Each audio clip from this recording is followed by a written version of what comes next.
ಯೇಸುವಿನಲ್ಲಿ ನನ್ನ ಪ್ರಿಯ ಸಹೋದರ ಸಹೋದರಿಯರೇ, ಇವತ್ತಿನ ಆರಾಧನೆಗೆ ನಿಮ್ಮನ್ನು ಆಹ್ವಾನಿಸುತ್ತೇನೆ. ಒಂದುಗೂಡಿ ನಮ್ಮ ಹೃದಯಾಂತರಾಳದಿಂದ ಆತನನ್ನು ಆರಾಧಿಸಿ ಆತನನ್ನು ಘನಪಡಿಸುವ. ಹಾಲೆಲೂಯ. ನಾನು ಕಣ್ಣೆತ್ತಿ ಪರ್ವತಗಳಿಗೆ ನೋಡುತ್ತೇನೆ, ನನ್ನ ಸಹಾಯವು ಎಲ್ಲಿಂದ ಬರುವುದು? ಭೂಮಿ ಆಕಾಶಗಳನ್ನು ನಿರ್ಮಿಸಿದ ಯೆಹೋವನಿಂದಲೇ ನನ್ನ ಸಹಾಯ ಬರುತ್ತದೆ.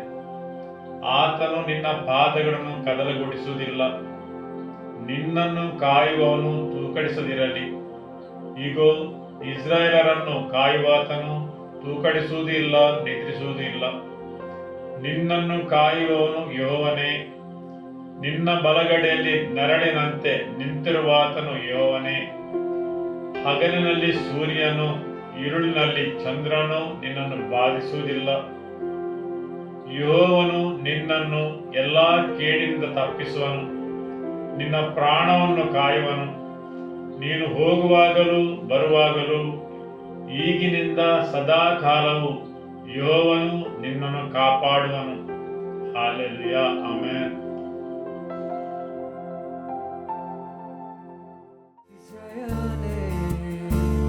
ಮಹೋನ್ನತನೇ, ನನ್ ಪ್ರಿಯನೇ, ಸುಂದರನೇ, ಅತಿಶಯನೇ, ಮಹೋನ್ನತನೇ, ನನ್ ಪ್ರಿಯನೇ, ಸುಂದರನೇ, ಸುಂದರನೇ, ಅತಿಶಯನೇ, ಮಹೋನ್ನತನೇ, ಪ್ರಿಯನೇ, ಸುಂದರನೇ, ಸುಂದರನೇ, ಅತಿಶಯನೇ, ಮಹೋನ್ನತನೇ, ನನ್ ಪ್ರಿಯನೇ. 10,000ರಲ್ಲಿ ನೀನೇ ಶ್ರೇಷ್ಠ, ಪ್ರೀತಿಯ ನನ್ ಕರ್ತನೇ. ಶಾರೋನಿ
ಅತಿಶಯನೇ ಮಹೋನ್ನತನೇ ನನ್ ಪ್ರಿಯನೇ ಯೇಸುವೇ ನಿಮಗೆ ಆರಾಧನೆ ಓ ನಿಮಗೆ ಸ್ತುತಿ ಓ ಯೇಸುವೇ ನಿಮಗೆ ಆರಾಧನೆ ಓ ಯೇಸುವೇ ನಿಮಗೆ ವಂದನೆ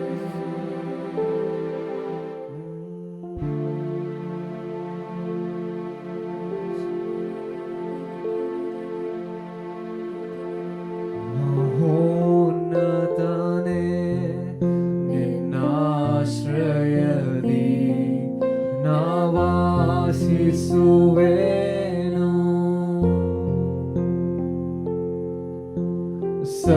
ಸರ್ವಶಕ್ತನೇ ನಿನ್ನ ನೆರಳಲ್ಲಿ ನಾ ವಿಶ್ರಾಮಿಸುವೆನು ಮಹೋನ್ನತನೇ ಮಹೋನ್ನತನೇ ನಿನ್ನಾಶ್ರಯದಿ ನಾವಾಶಿಸುವೆನು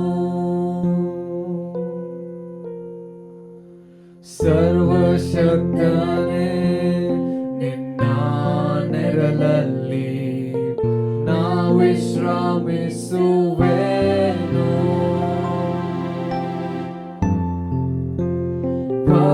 ಬಲವುಳ್ಳನ್ನೇ ನಿನ್ ಸಮ್ಮುಖವನ್ನೇ ನಾಶ್ರಯಿಸುವೆ ಅನುದಿನವೂ ಬಲವುಳ್ಳನ್ನೇ ನಿನ್ ಸಮ್ಮುಖವನ್ನೇ ನಾಶ್ರಯಿಸುವೆ ಅನುದಿನವೂ ಯೆಸಯ್ಯ ಯೆಸಯ್ಯ ಯೆಸಯ್ಯ ಮಾ ಯೆಸಯ್ಯ ಯೆಸಯ್ಯ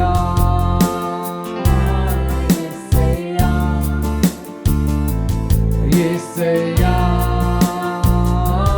ಯೆಸಯ್ಯ ರಾತ್ರಿಯಲ್ಲಿರುವ ಭಯಕ್ಕೂ ಹಗಲಲ್ಲಿ ಹಾರುವ ಬಾಣಕ್ಕೂ ഇരുಳಲ್ಲಿ ಸಂಚರಿಸುವ ವಿಪತ್ತಿಗೂ ದಿನದಲ್ಲಿ ಬರುವ ವ್ಯಾಧಿಗೂ ನಾ ಭಯ ಪಡೆನು ನಾ ಹೆದರೆನು ಯೆಹೋವನ ಅಪ್ಪ ನನ್ನ ಜೊತೆ ನೀನೇ ನಾ ಭಯ ಪಡೆನು ನಾ ಹೆದರೆನು ಯೆಹೋವನ ಅಪ್ಪ ನನ್ನ ಜೊತೆ ನೀನೇ ಯೆಸಯ್ಯ ಯೆಸಯ್ಯ ಯೆಸಯ್ಯ ಯೆಸಯ್ಯ ಯೆಸಯ್ಯ ಯೆಸಯ್ಯ ಯೆಸಯ್ಯ ಯೆಸಯ್ಯ ಸಾವಿರ ಜನರು ಸತ್ತು ಬಿದ್ದರು 10,000 ಜನರು ಸುತ್ತಲಿದ್ದರು ಅಂಧಕಾರವು ನನ್ನ ಪರಿಸಿದರು ಮರಣ ಭಯವು ನನ್ನ ಬಾಧಿಸಿದರು ನಾ ಭಯ ಪಡೆನು ನಾ ಹೆದರೆನು ಯೆಹೋವ ನೀಸಿ ನನ್ನ ಜೊತೆ ನೀನೇ ನಾ ಭಯ ಪಡೆನು ನಾ ಹೆದರೆನು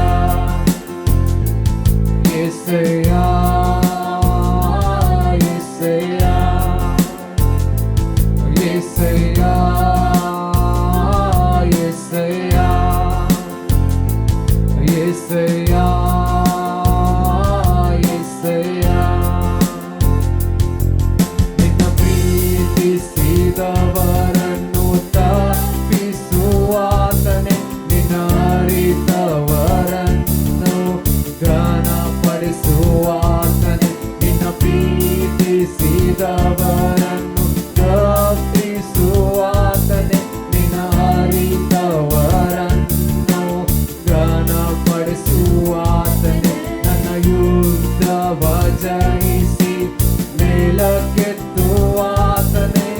ಕೃಪೆಯಿಂದ ಕೃಪೆಯನ್ನು ತೋರಿಸುವಾತನೇ, ನನ್ನ ಯುದ್ಧವ ಜಯಿಸಿ ಮೇಲಕ್ಕೆತ್ತುವಾತನೇ,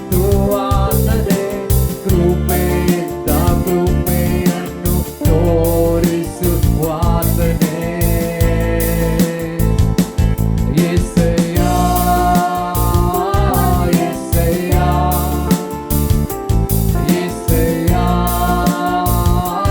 ಯೆಸಯ್ಯ, ಯೆಸಯ್ಯ, ಯೆಸಯ್ಯ, ಯೆಸಯ್ಯ, ಯೆಸಯ್ಯ, ಯೆಸಯ್ಯ. ನಾ ಭಯಪಡೆನು, ನಾ ಹೆದರೆನು, ಯೆಹೋವ ಶಾಲೋಮ್ ನನ್ನ ಜೊತೆ ನೀನೆ. ನಾ ಭಯಪಡೆನು, ನಾ ಹೆದರೆನು, ಯೆಹೋವ ಶಾಲೋಮ್ ನನ್ನ ಜೊತೆ ನೀನೆ.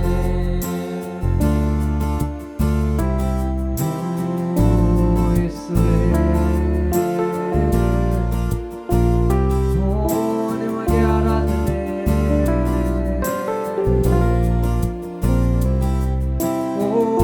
ನಿಮಗೆ ವಂದನೆ. ಹಲ್ಲೆಲೂಯಾ. ಯೇಸುವೇ, ನಿಮಗೆ ಆರಾಧನೆ. ಯೇಸುವೇ,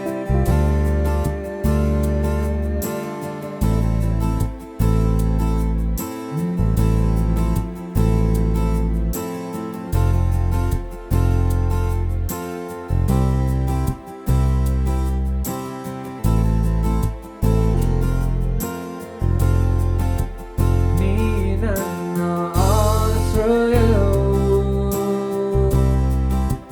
ನೀ ನನ್ನ ಕೋಟೆಯು, ನೀ ನನ್ನ ಪ್ರಾಣದಾತ, ನೀ ನನ್ನ ದೇವಾ, ನೀ ನನ್ನ ಆಶ್ರಯವು, ನೀ ನನ್ನ ಆಶ್ರಯವು, ನೀ ನನ್ನ ಕೋಟೆಯು, ನೀ ನನ್ನ ಪ್ರಾಣದಾತ, ನೀ ನನ್ನ ದೇವಾ. ಆರಾಧಿಸುವೆನ ಪೂರ್ಣ ಹೃದಯದಿಂದ, ಆರಿಸಿ ನಿನ್ಮುಖ ಜೀವಮಾನವೆಲ್ಲ, ಸೇವೆ ಮಾಡುವೆ ನೀನೆ ಸರ್ವವೆಂದು, ದಾಸನು ಆರಾಧಿಸುವೆವು ಪೂರ್ಣ ಹೃದಯದಿಂದ, ಆರಿಸಿ ನಿನ್ಮುಖ ಜೀವಮಾನವೆಲ್ಲ, ಸೇವೆ ಮಾಡುವೆ ನೀನೆ ಸರ್ವವೆಂದು, ದಾಸನು ದಾಸನು ದೇವಾ, ದಾಸನು ದೇವಾ, ದಾಸನು ದೇವಾ, ದಾಸನು ದಾಸನು ದೇವಾ, ದಾಸನು ದೇವಾ, ದಾಸನು ದೇವಾ, ದಾಸನು. ನೀ ನನ್ನ ಆಶ್ರಯವು, ನೀ ನನ್ನ ಕೋಟೆಯು,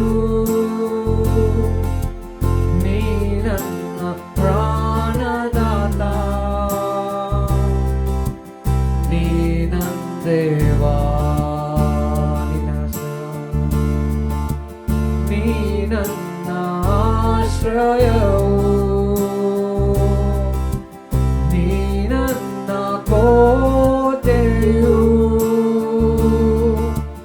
ನೀ ನನ್ನ ಪ್ರಾಣದಾತ, ನೀ ನನ್ನ ದೇವಾ. ನಾರಾಧಿಸುವೆವು ಪೂರ್ಣ ಹೃದಯದಿಂದ, ಆರಿಸಿ ನಿನ್ಮುಖ ಜೀವ ಮಾನವೆಲ್ಲ, ಸೇವೆ ಮಾಡುವೆ ನೀನೇ ಸರ್ವವೆಂದು, ದಾಸನು ನಾನಾಗಿಸುವೆ. ಆರಾಧಿಸುವೆವು ಪೂರ್ಣ ಹೃದಯದಿಂದ, ಆರಿಸಿ ನಿನ್ಮುಖ ಜೀವ ಮಾನವೆಲ್ಲ, ಸೇವೆ ಮಾಡುವೆ ನೀನೇ ಸರ್ವವೆಂದು, ದಾಸನು ನಾ, ದಾಸನು ನಾ ದೇವಾ, ದಾಸನು ನಾ ದೇವಾ, ದಾಸನು ನಾ ದೇವಾ, ದಾಸನು ನಾ, ದಾಸನು ನಾ ದೇವಾ, ದಾಸನು ನಾ ದೇವಾ, ದಾಸನು ನಾ ದೇವಾ, ದಾಸನು ನಾ. ನೀ ನನ್ನ ರಕ್ಷಕನು, ನೀ ನನ್ನ ವೈದ್ಯನು, ನೀ ನನ್ನ ಸಂತೃಪ್ತಿಯು, ನೀ ನನ್ನ ದೇವಾ. ನೀ ನನ್ನ ರಕ್ಷಕನು, ನೀ ನನ್ನ ರಕ್ಷಕನು, ನೀ ನನ್ನ ವೈದ್ಯನು, ನೀ ನನ್ನ ಸಂತೃಪ್ತಿಯು, ನೀ ನನ್ನ ದೇವಾ. ಆರಾಧಿಸುವೆವು ಪೂರ್ಣ ಹೃದಯದಿಂದ, ಆರಿಸಿ ನಿನ್ಮುಖ ಜೀವ ಮಾನವೆಲ್ಲ, ಸೇವೆ ಮಾಡುವೆ ನೀನೇ ಸರ್ವವೆಂದು, ದಾಸನು ನಾ, ದಾಸನು ನಾ ದೇವಾ, ದಾಸನು ನಾ ದೇವಾ, ದಾಸನು ನಾ ದೇವಾ, ದಾಸನು ನಾ, ದಾಸನು ನಾ ದೇವಾ, ದಾಸನು ನಾ ದೇವಾ, ದಾಸನು ನಾ ದೇವಾ, ದಾಸನು ನಾ.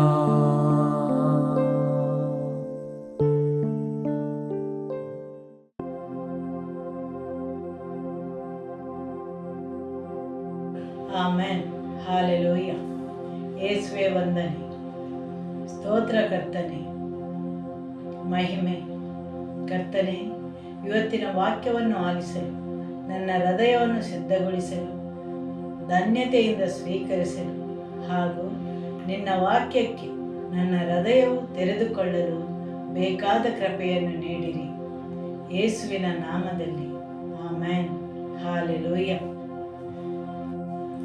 ಹಬಕ್ಕೂಕ್ ಅಧ್ಯಾಯ 3 ವಾಕ್ಯ 2. ಯೆಹೋವನೇ, ನಾನು ನಿನ್ನ ಸುದ್ದಿಯನ್ನು ಕೇಳಿ ಹೆದರಿದ್ದೇನೆ. ಯೆಹೋವನೇ, ಯುಗದ ಮಧ್ಯದಲ್ಲಿ ನಿನ್ನ ರಕ್ಷಣಾ ಕಾರ್ಯವನ್ನು ಪುನಃ ಮಾಡು. ಯುಗದ ಮಧ್ಯದಲ್ಲಿ ಅದನ್ನು ಪ್ರಸಿದ್ಧಿಪಡಿಸು. ನೀನು ರೋಷಗೊಂಡಿದ್ದರೂ ಕರುಣೆಯನ್ನು ಚಿತ್ತಕ್ಕೆ ತಂದುಕೋ. ಆಮೆನ್. ಹೌದು, ಪ್ರವಾದಿ ಹಬಕ್ಕೂಕನು ದೇವರಲ್ಲಿ ಪ್ರಾರ್ಥಿಸುತ್ತಾನೆ. ಅದು ಅವನ ಹೃದಯದ ಅಂತರಾಳದ ಪ್ರಾರ್ಥನೆ. ಅವನ ಸುತ್ತಲೂ ಜರುಗುವ ಅನೇಕ ವಿಷಯಗಳಿಂದ ಅವನ ಹೃದಯವು ಕಳವಳಗೊಂಡಿದೆ. ಅಧ್ಯಾಯ 1ರಲ್ಲಿ ನಾವು ನೋಡಿದರೆ ಹಿಂಸೆ, ಕೇಡು, ಕಷ್ಟ, ಹಿಂಸೆ ಬಾಧೆಗಳು, ಜಗಳಗಳು, ಅನ್ಯಾಯ ಇವುಗಳು ಅವನ ಮೇಲೆ ಒಂದು ಹೊರೆಯಂತೆ ಇದ್ದವು. ಆದುದರಿಂದ ಅವನು ಮೊರೆಯಿಟ್ಟು ಪ್ರಾರ್ಥಿಸುತ್ತಿದ್ದ, ಯುಗದ ಮಧ್ಯದಲ್ಲಿ ನಿನ್ನ ರಕ್ಷಣಾ ಕಾರ್ಯವನ್ನು ಪುನಃ ಮಾಡು, ಯುಗದ ಮಧ್ಯದಲ್ಲಿ ಅದನ್ನು ಪ್ರಸಿದ್ಧಿಪಡಿಸು.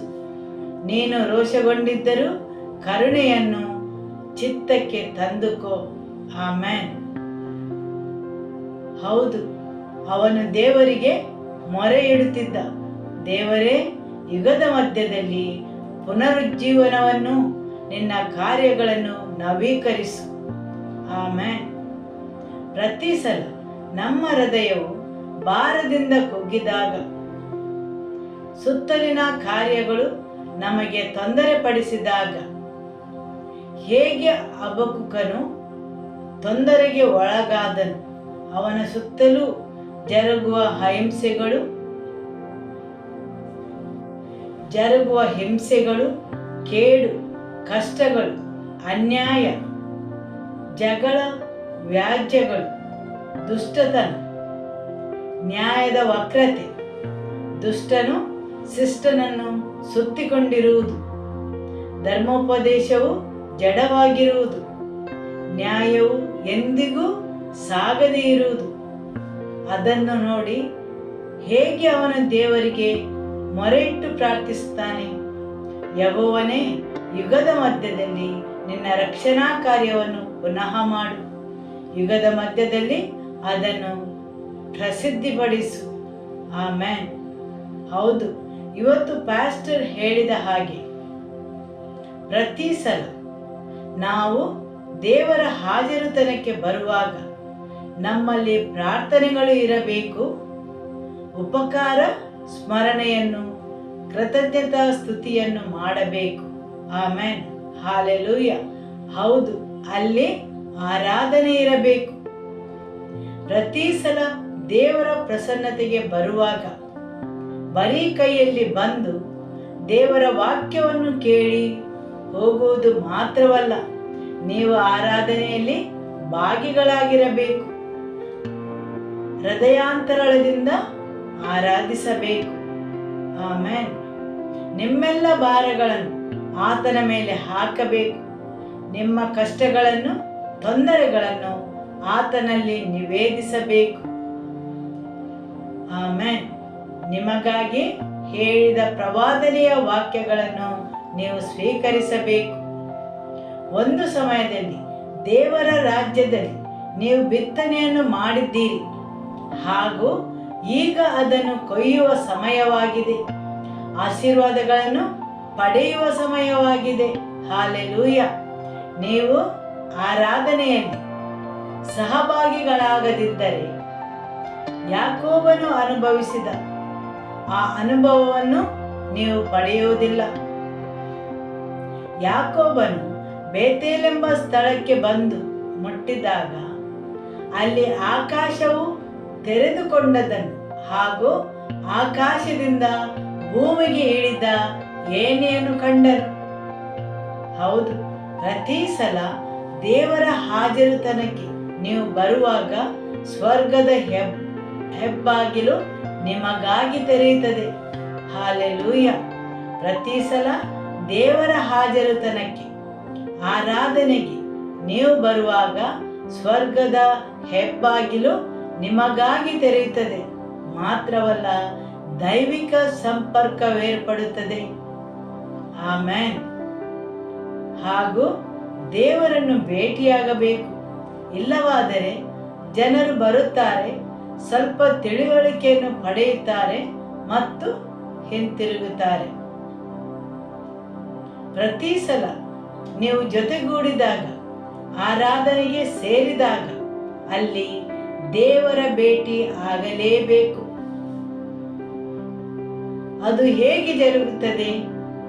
ನೀವು ಜೊತೆಗೂಡಿ ಆರಾಧಿಸಿದಾಗ, ನೀವು ಕೃತಜ್ಞತಾ ಸ್ತುತಿಯನ್ನು ಮಾಡಿದಾಗ. Amen, hallelujah. ನಿಮಗಾಗಿ ಆತನು ತೋರಿಸಿದ ದಯೆಯನ್ನು ನೀವು ಸ್ಮರಿಸಿದಾಗ. ಆಮೆನ್. ಆದುದರಿಂದ ನೀವು ಅಗತ್ಯವಾಗಿ ಸಹಭಾಗಿಗಳಾಗಬೇಕು. ನೀವು ಆರಾಧನೆಯಲ್ಲಿ ಭಾಗವಹಿಸಬೇಕು. ಇಲ್ಲವಾದರೆ ನೀವು ದೇವರ ರಾಜ್ಯಕ್ಕೆ ಅಪರಿಚಿತರಾಗುತ್ತೀರಿ. ಹೌದು, ಒಳ್ಳೆಯ ಆರಾಧನೆ ನಡೆಯುತ್ತಾ ಉಂಟು. ಒಳ್ಳೆಯ ಪದ್ಯಗಳನ್ನು ಹಾಡುತ್ತಾರೆ, ಪರವಾಗಿಲ್ಲ. ಅಷ್ಟೇ ಹೊರತು ನೀವು ಬೇರೆ ಏನನ್ನೂ ಪಡೆಯುವುದಿಲ್ಲ. ಪ್ರತಿ ಸಲ ನೀವು ದೇವರ ಪ್ರಸನ್ನತೆಗೆ ಹಾಜರುತನಕ್ಕೆ ಬರುವಾಗ ದೇವರಿಗೆ ನೀಡಲು ನಿಮ್ಮಲ್ಲಿ ಏನಾದರೂ ಇರಲೇಬೇಕು. ದಾವೀದನು ಹೇಳುತ್ತಾನೆ, ನಾನು ಬೆಲೆ ತೆರದೇ ಇರುವುದನ್ನು ಹೇಗೆ ದೇವರಿಗೆ ನೀಡಲಿ? ಆದುದರಿಂದ ಆರಾಧನೆಯಲ್ಲಿ ಬೆಲೆಯು ಸೇರಿಕೊಂಡಿದೆ. ಹೌದು, ಅನೇಕ ಸಲ ನಿಮಗೆ ಆರಾಧನೆ ಮಾಡಲು ಮನಸ್ಸಿರುವುದಿಲ್ಲ. ನಿಮ್ಮ ಪರಿಸ್ಥಿತಿಯನ್ನು ನೋಡುವಾಗ ನಿಮಗೆ ಆರಾಧನೆಯಲ್ಲಿ ಭಾಗವಹಿಸಲು ಏನೂ ಮನಸ್ಸಿರುವುದಿಲ್ಲ. ನಿಮ್ಮ ಸುತ್ತಲೂ ಜರುಗುವ ಅನೇಕ ವಿಷಯಗಳಿಂದ ನೀವು ಭಾರದಿಂದ ಇರುತ್ತೀರಿ. ನಿಮಗೆ ಉಪಕಾರ ಸ್ಮರಣೆಯ ಸ್ತೋತ್ರವನ್ನು ದೇವರಿಗೆ ನೀಡಲು ಸಾಧ್ಯವಿರುವುದಿಲ್ಲ. ಆವಾಗ ನೀವು ನಿಮ್ಮ ಹೃದಯದಿಂದ ದೇವರಿಗೆ ಆರಾಧಿಸಿದರೆ ಅದು ನೀವು ನೀಡುವ ಬೆಲೆಯಾಗಿದೆ. ಆಮೆನ್. ನಿಮ್ಮಲ್ಲಿರುವ ಒಂದಿಂಚು ದೇವರಿಗೆ ಕೃತಜ್ಞತಾ ಸ್ತೋತ್ರವನ್ನು ಸಲ್ಲಿಸಲು ಇಚ್ಛಿಸುವುದಿಲ್ಲ ಹಾಗೂ ಆರಾಧಿಸಲು ಮನಸ್ಸಿರುವುದಿಲ್ಲ. ಅಂತಹ ಸಮಯದಲ್ಲಿ, ಹೌದು, ಅಂತಹ ಸಮಯದಲ್ಲಿ ನೀವು ದೇವರನ್ನು ಆರಾಧಿಸಲು ಆಯ್ಕೆ ಮಾಡಬೇಕು. ಆಮೆನ್. ಆ ಆರಾಧನೆಯು, ಆ ಉಪಕಾರ ಸ್ಮರಣೆ ಸ್ತೋತ್ರವು ನೀವು ತೆರುವ ಬೆಲೆಯಾಗಿದೆ. ಹೌದು, ಪ್ರತಿ ಸಲ ದೇವರ ಆರಾಧನೆಗೆ, ದೇವರ ಪ್ರಸನ್ನತೆಗೆ ನೀವು ಬರುವಾಗ ನಿಮ್ಮ ಸನ್ನಿವೇಶವನ್ನು ಲೆಕ್ಕಿಸದೆ, ನಿಮ್ಮ ಭಾವನೆಗಳನ್ನು ಲೆಕ್ಕಿಸದೆ ನಿಮ್ಮೊಳಗಿಂದ ಒಂದು ಆರಾಧನೆಯು ಮೇಲೇರಬೇಕು. ಸರಿಯಲ್ಲವೇ? ಆಮೆನ್. ಆದರೆ ಅನೇಕ ಸಲ ನೀವು ಹಾದು ಹೋಗುವ ಸನ್ನಿವೇಶಗಳು, ನಿಮ್ಮ ಪರಿಸ್ಥಿತಿ ನಿಮ್ಮೊಳಗಿಂದ ಸರಾಗವಾಗಿ ಆರಾಧನೆಯು ಹೊರಬರಲು ಬಿಡುವುದಿಲ್ಲ. ನಿಮ್ಮ ಯಾವುದೇ ಭಾಗವು ಆರಾಧನೆಯಲ್ಲಿ ಭಾಗಿಯಾಗಲು ಇಚ್ಛಿಸುವುದಿಲ್ಲ. ಆದರೆ ಆ ಸಮಯದಲ್ಲಿ ನೀವು ಬೆಲೆಯನ್ನು ತೆರಬೇಕಾಗುತ್ತದೆ, ದೇವರನ್ನು ಆರಾಧಿಸಲು. ಯಾಕೆಂದರೆ ಆರಾಧನೆಯಲ್ಲಿ ಬೆಲೆಯು ಒಳಗೊಂಡಿದೆ. ಆಮೆನ್. ಎಲ್ಲವೂ ನಮ್ಮ ಸುತ್ತಲೂ ಚೆನ್ನಾಗಿ ನಡೆಯುವಾಗ, ಒಳ್ಳೆಯದೇ ಆಗಿರುವಾಗ ದೇವರನ್ನು ಆರಾಧಿಸಲು ಸುಲಭವಾಗುತ್ತದೆ.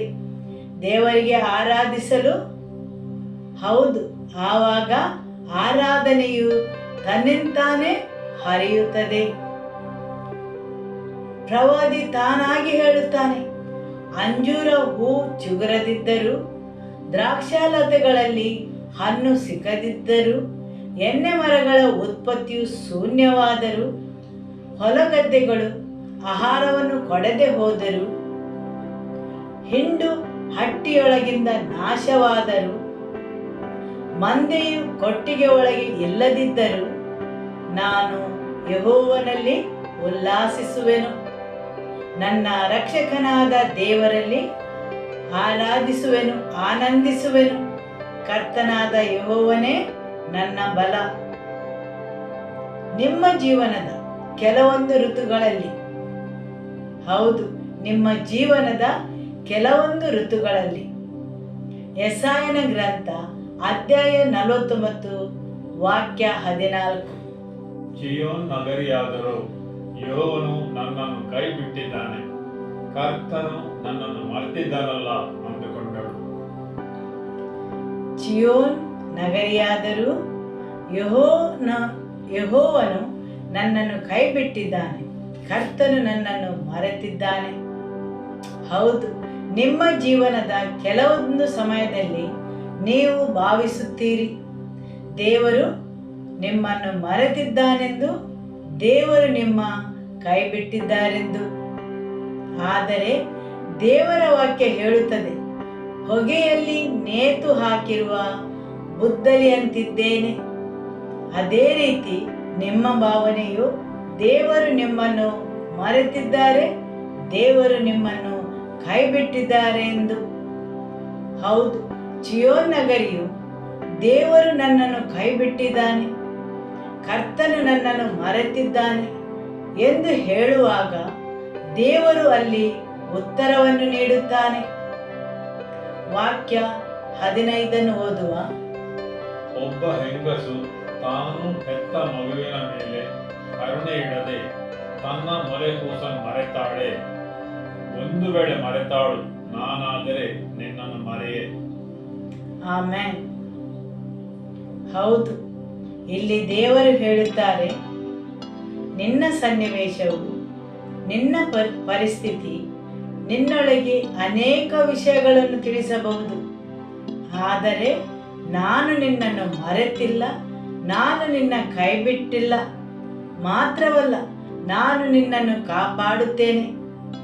ಹೇಗೆ ಒಬ್ಬ ಹೆಂಗಸು ತಾನು ಹೆತ್ತ ಮಗುವಿನ ಮೇಲೆ ಕರುಣೆ ಇಡದೆ ತನ್ನ ಮೊಲೆ ಕೂಸನ್ನು ಮರೆತಾಳೆ, ಒಂದು ವೇಳೆ ಮರೆತಳು, ನಾನಾದರೂ ನಿನ್ನನ್ನು ಮರೆ. ಹೌದು, ಅಂತಹ ಪ್ರೀತಿಯಿಂದ ದೇವರು ನನ್ನನ್ನು ಮತ್ತು ನಿಮ್ಮನ್ನು ಕರೆದಿದ್ದಾನೆ. Hallelujah, amen. ಯೆಶಾಯನ ಗ್ರಂಥ ಅಧ್ಯಾಯ 49 ವಾಕ್ಯ 8. ಇದೇ ಯೆಹೋವನ ನುಡಿ, ಈ ಪ್ರಸನ್ನತೆಯ ಕಾಲದಲ್ಲಿ ನಿನಗೆ ಸದುತ್ತರವನ್ನು ದಯಪಾಲಿಸಿದ್ದೇನೆ. ಈ ರಕ್ಷಣೆ ದಿನದಲ್ಲಿ ನಿನಗೆ ಸಹಾಯ ಮಾಡಿದ್ದೇನೆ. ನಾನು ನಿನ್ನನ್ನು ಕಾಪಾಡುತ್ತಾ ನನ್ನ ಜನರಿಗೆ ಒಡಂಬಡಿಕೆಯ ಆಧಾರವನ್ನಾಗಿ ನೇಮಿಸಿದೆನು. ಹೌದು, ಪ್ರಸನ್ನತೆಯ ಕಾಲದಲ್ಲಿ ನಿನಗೆ ಸದುತ್ತರವನ್ನು ದಯಪಾಲಿಸಿದ್ದೇನೆ. ನೀನು ಭಾವಿಸಿರಬಹುದು, ನಾನು ನಿನ್ನನ್ನು ಕೈ ಬಿಟ್ಟಿದ್ದೇನೆ, ಮರೆತಿದ್ದೇನೆಂದು. ಆದರೆ ಅದೊಂದು ಋತು ಮಾತ್ರ. ಪ್ರಸನ್ನತೆಯ ಕಾಲದಲ್ಲಿ ನಾನು ನಿನಗೆ ಸದುತ್ತರವನ್ನು ನೀಡಿದ್ದೇನೆ. ನೀನು ಹೇಳಬಹುದು, ನಾನು ನಿನ್ನನ್ನು ಮರೆತಿದ್ದೇನೆ, ಕೈ ಬಿಟ್ಟಿದ್ದೇನೆ ಎಂದು. ಆದರೆ ನಾನು ನಿನ್ನನ್ನು ಮರೆತಿಲ್ಲ, ಅದೊಂದು ಋತು ಮಾತ್ರ. ನಾನು ಎಂದೆಂದಿಗೂ ನಿನ್ನನ್ನು ಮರೆತಿಲ್ಲ. ಆದರೆ ನಿನ್ನ ಹೆಸರನ್ನು ನನ್ನ ಅಂಗೈಗಳಲ್ಲಿ ಚಿತ್ರಿಸಿದ್ದೇನೆ. ವಾಕ್ಯ 16 ಹೇಳುತ್ತದೆ, ಇಗೋ ನನ್ನ ಅಂಗೈಗಳಲ್ಲಿ ನಿನ್ನನ್ನು ಚಿತ್ರಿಸಿದ್ದೇನೆ, ನಿನ್ನ ಪೌಳಿಗೋಡೆಗಳು ಸದಾ ನನ್ನ ಕಣ್ಣೆದುರಿನಲ್ಲಿವೆ. ಈಗ ವಾಕ್ಯ 17 ಓದುವ. ನಿನ್ನ ಮಕ್ಕಳು ತ್ವರೆಪಟ್ಟು ಬರುತ್ತಿದ್ದಾರೆ, ನಿನ್ನನ್ನು ಕೆಡವಿ ಹಾಳು ಮಾಡಿದವರು ನಿನ್ನೊಳಗಿಂದ ಹೊರಟು ಹೋಗುತ್ತಾರೆ. ಇಲ್ಲಿ ದೇವರ ವಾಕ್ಯ ಹೇಳುತ್ತದೆ, ಪ್ರಸನ್ನತೆಯ ಕಾಲದಲ್ಲಿ ನಿನ್ನನ್ನು ಕೆಡವಿ ಹಾಳು ಮಾಡಿದವರು ನಿನ್ನೊಳಗಿಂದ ಹೊರಟು ಹೋಗುತ್ತಾರೆ. ಆಮೆನ್. ನಿನ್ನನ್ನು ಲೂಟಿ ಮಾಡಿದವರು, ನಿನ್ನನ್ನು ಹಾಳು ಮಾಡಿದವರು ನಿನ್ನಿಂದ ಹೊರಟು ಹೋಗುವರು. ಹಾಲೆಲೂಯ. ಹೌದು, ಪ್ರಸನ್ನತೆಯ ಸಮಯದಲ್ಲಿ ನಿಮ್ಮನ್ನು ವ್ಯಕ್ತವಾಗಿಸಿದವರನ್ನು ಪ್ರಸನ್ನತೆಯ ಕಾಲದಲ್ಲಿ ಯೆಹೋವನು ಹೇಳುತ್ತಾನೆ, ಅವರು ನಿಮ್ಮಿಂದ ಹೊರಟು ಹೋಗುವಂತೆ ಮಾಡುವೆನು. ಆಮೆನ್. ವಾಕ್ಯ 8 ಪುನಃ ಓದುವ. ಇದೇ ಯೆಹೋವನ ನುಡಿ, ಈ ಪ್ರಸನ್ನತೆಯ ಕಾಲದಲ್ಲಿ ನಿನಗೆ ಸದುತ್ತರವನ್ನು ದಯಪಾಲಿಸಿದ್ದೇನೆ. ಈ ರಕ್ಷಣೆಯ ದಿನದಲ್ಲಿ ನಿನಗೆ ಸಹಾಯ ಮಾಡಿದ್ದೇನೆ. ನಾನು ನಿನ್ನನ್ನು ಕಾಪಾಡುತ್ತಾ ನನ್ನ ಜನರಿಗೆ ಒಡಂಬಡಿಕೆ ಆಧಾರವನ್ನಾಗಿ ನೇಮಿಸುವೆನು. ಆಮೆನ್. ಇಲ್ಲಿ ದೇವರು ಹೇಳುತ್ತಾರೆ, ಆ ಪ್ರಕ್ರಿಯೆಯಲ್ಲಿ ನೀವು ಹಾದು ಹೋಗುವಾಗ ನಾನು ನಿಮ್ಮೊಳಗೆ ಪರಿವರ್ತನೆಯನ್ನು ತರುವೆನು. ನಾನು ನಿಮ್ಮನ್ನು ಕಾಪಾಡುತ್ತೇನೆ. ಯಾಕೆ? ನಾನು ಆ ರಕ್ಷಣೆಯ ದಿನದಲ್ಲಿ ನಿನಗೆ ಸಹಾಯ ಮಾಡಿದ್ದೇನೆ. ನಾನು ನಿನ್ನನ್ನು ಕಾಪಾಡುತ್ತಾ ಜನರಿಗೆ ಒಡಂಬಡಿಕೆಯ ಆಧಾರವನ್ನಾಗಿ ನೀಡುವೆನು. ಹಾಲೆಲೂಯ. ದೇವರು ನಿಮ್ಮನ್ನು ಮರೆತಿದ್ದಾರೆ, ನಿಮ್ಮ ಕೈ ಬಿಟ್ಟಿದ್ದಾರೆ, ಅಥವಾ ನೀವು ಲೂಟಿಗೆ ಒಳಗಾಗುವಾಗ, ಕೇಡನ್ನು ಅನುಭವಿಸುವಾಗ ನಾನು ನಿಮ್ಮೊಳಗೆ ಕೆಲವೊಂದು ಕೆಲಸಗಳನ್ನು ಮಾಡಿದ್ದೇನೆ. ಹೌದು, ನಾನು ನಿಮ್ಮೊಳಗೆ ಕೆಲವು ವಿಷಯಗಳನ್ನು ರಕ್ಷಿಸಿದ್ದೇನೆ. ಜನರಿಗೆ ಒಡಂಬಡಿಕೆಯ ಆಧಾರವನ್ನಾಗಿ ಕೆಲವೊಂದು ವಿಷಯಗಳನ್ನು ಸಂರಕ್ಷಿಸಲು. ಹೌದು, ನೀವೆಲ್ಲ ಅಂತಹ ಅನುಭವಗಳಿಂದ ಹಾದು ಹೋಗುವಾಗ ನಾನು ನಿಮ್ಮೊಳಗೆ ಕೆಲವೊಂದು ವಿಷಯಗಳನ್ನು ಸಂರಕ್ಷಿಸಿದ್ದೇನೆ. ಜನರಿಗೆ ನೀವು ಒಂದು ಒಡಂಬಡಿಕೆಯ ಆಧಾರವನ್ನಾಗಿ ಮಾಡಿದ್ದೇನೆ. ವಾಕ್ಯ 9 ಓದುವ. ಬಂದಿಗಳಿಗೆ ಹೊರಟು ಹೋಗಿರಿ, ಕತ್ತಲಲ್ಲಿರುವವರಿಗೆ ಬೆಳಕಿಗೆ ಹೊರಡಿರಿ ಎಂದು. ಹೌದು, ಬಂದಿಗಳಿಗೆ ಹೊರಟು ಹೋಗಿರಿ, ಕತ್ತಲಲ್ಲಿರುವವರಿಗೆ ಬೆಳಕಿಗೆ ಹೊರಡಿರಿ ಎಂದು ಅಪ್ಪಣೆ ಕೊಡಲು ದೇವರು ಹೇಳುತ್ತಾರೆ, ನಾನು ನಿನ್ನನ್ನು ಸಂರಕ್ಷಿಸುತ್ತೇನೆ. ನೀವು ದೇವರು ಮರೆತಿದ್ದಾರೆ, ಕೈಬಿಟ್ಟಿದ್ದಾರೆ ಎಂಬ ಭಾವನೆಯಲ್ಲಿರುವಾಗ, ಅಥವಾ ಎಲ್ಲರೂ ನಿಮ್ಮನ್ನು ಲೂಟಿ ಮಾಡಿದ್ದಾರೆ ಎಂದು ನೀವು ಭಾವಿಸಿದಾಗ ದೇವರು ಹೇಳುತ್ತಾರೆ, ನಾನು ನಿಮ್ಮೊಳಗೆ ಕೆಲವೊಂದು ಪರಿವರ್ತನೆಗಳನ್ನು ಮಾಡಿದ್ದೇನೆ. ನಾನು ನಿಮ್ಮನ್ನು ಸಂರಕ್ಷಿಸಿದ್ದೇನೆ ಮತ್ತು ನಿಮ್ಮನ್ನೊಂದು ಒಡಂಬಡಿಕೆ ಆಗುವಂತೆ ಮಾಡಿದ್ದೇನೆ. ಯಾಕೆಂದರೆ ನೀವು ಮುಂದುವರಿದು ಹೋಗಲು. ಬಂಧಿತರನ್ನು ಹೊರಟು ಹೋಗಿರಿ, ಕತ್ತಲಲ್ಲಿರುವವರಿಗೆ ಭರವಸೆಯನ್ನು, ಕಳೆದುಕೊಂಡವರಿಗೆ ಬೆಳಕಿಗೆ ಹೊರಡಿರಿ ಎಂದು ಅಪ್ಪಣೆ ಕೊಡಲು. ನೀವು ಅಂತಹ ಪರಿಸ್ಥಿತಿಯಿಂದ ಹಾದು ಹೋಗಿ ಹೊರಬರದೇ ಇದ್ದರೆ ನಿಮಗೆ ಹಾಗೆ ಅಪ್ಪಣೆ ಕೊಡಲು ಸಾಧ್ಯವಿಲ್ಲ. ಆಮೆನ್. ಕಾಲೇಬನು ಹೇಳುತ್ತಾನೆ, ನನ್ನ ವೈರಿಗಳು ನನ್ನ ಅನ್ನಪಾನ. ಹೊರನೋಟಕ್ಕೆ ನಿಮ್ಮ ವೈರಿಯು ನಿಮ್ಮನ್ನು ವ್ಯರ್ಥವಾಗಿಸಿದ್ದಾನೆ, ನಿಮ್ಮನ್ನು ಲೂಟಿ ಮಾಡಿದ್ದಾನೆ, ನಿಮಗೆ ಕಷ್ಟವನ್ನು ನೀಡಿದ್ದಾನೆ ಎಂದು ನೀವು ಭಾವಿಸಿರಬಹುದು. ಆದರೆ ಅವೆಲ್ಲವೂ ನಿಮ್ಮ ಅನ್ನಪಾನಗಳು. ವೈರಿಯು ಹಾಗೆ ಮಾಡಿದ್ದರಿಂದ ನೀವು ಹೊರಬಂದು ಧೈರ್ಯವಾಗಿ ಇಂದು ಬಂಧಿತರಿಗೆ ಹೇಳಬಹುದು, ಅಲ್ಲಿಂದ ಹೊರಡಿರಿ, ಕತ್ತಲಲ್ಲಿರುವವರಿಗೆ ಬೆಳಕಿಗೆ ಹೊರಡಿರಿ. ಹೌದು, ಯಾಕೆಂದರೆ ನೀವು ಅಂತಹ ಪರಿಸ್ಥಿತಿಯಲ್ಲಿ ಇದ್ದುದರಿಂದ ಮತ್ತು ಅಲ್ಲಿಂದ ಹೊರಗೆ ಬಂದು ಆ ನೊಗವನ್ನು ಮುರಿದರಿಂದ ನೀವೀಗ ಧೈರ್ಯವಾಗಿ ಘೋಷಿಸಬಹುದು. ಆಮೆನ್. ಹಾಲೆಲೂಯ. ನಿಮ್ಮ ಮೇಲೆ ದಬ್ಬಾಳಿಕೆ ಮಾಡಿದ ವೈರಿಯು ಈಗ ನಿಮ್ಮ ಅನ್ನಪಾನವಾಗಿದ್ದಾನೆ. ಅವನು ನಿಮಗೆ ಸಾಮರ್ಥ್ಯ ಮತ್ತು ಬಲವನ್ನು ನೀಡಿದ್ದಾನೆ. ದೇವರ ವಾಕ್ಯ ಹೇಳುತ್ತದೆ, ನಿಮ್ಮ ಮೇಲೆ ದಬ್ಬಾಳಿಕೆ ಮಾಡಿದ ವೈರಿಯಿಂದಾಗಿ ನೀವು ಬಲಗೊಂಡಿದ್ದೀರಿ ಮತ್ತು ಪ್ರಸನ್ನತೆಯ ಕಾಲದಲ್ಲಿ ಬಿಡುಗಡೆಗೊಂಡು ಬೇರೆಯವರಿಗೆ ಒಡಂಬಡಿಕೆಯಾಗಿ ಅವರಿಗೆ ರಕ್ಷಣೆಯನ್ನು ನೀಡಲು ಸಮರ್ಥರಾಗಿದ್ದೀರಿ. ಹಾಲೆಲೂಯ. ಜನರಿಗೆ ಸ್ವಾತಂತ್ರ್ಯವನ್ನು ಘೋಷಿಸಲು ಯೋಗ್ಯರಾಗಿದ್ದೀರಿ. ಸರಿಯಲ್ಲವೇ? ಆಮೆನ್. ಆದುದರಿಂದ ದೇವರ ರಾಜ್ಯದಲ್ಲಿ ಯಾವುದೂ ವ್ಯರ್ಥವಾಗಿ ಹೋಗುವುದಿಲ್ಲ. ನಿಮ್ಮ ಹೋರಾಟಗಳು, ನಿಮ್ಮ ನಿರಾಶೆಗಳು, ನಿಮ್ಮ ಯುದ್ಧಗಳು, ಹೌದು, ನಿಮ್ಮ ನೆರೆಯವರಲ್ಲಿ ಹೇಳಿ, ದೇವರ ರಾಜ್ಯದಲ್ಲಿ ಯಾವುದೂ ವ್ಯರ್ಥವಾಗಿ ಹೋಗುವುದಿಲ್ಲ.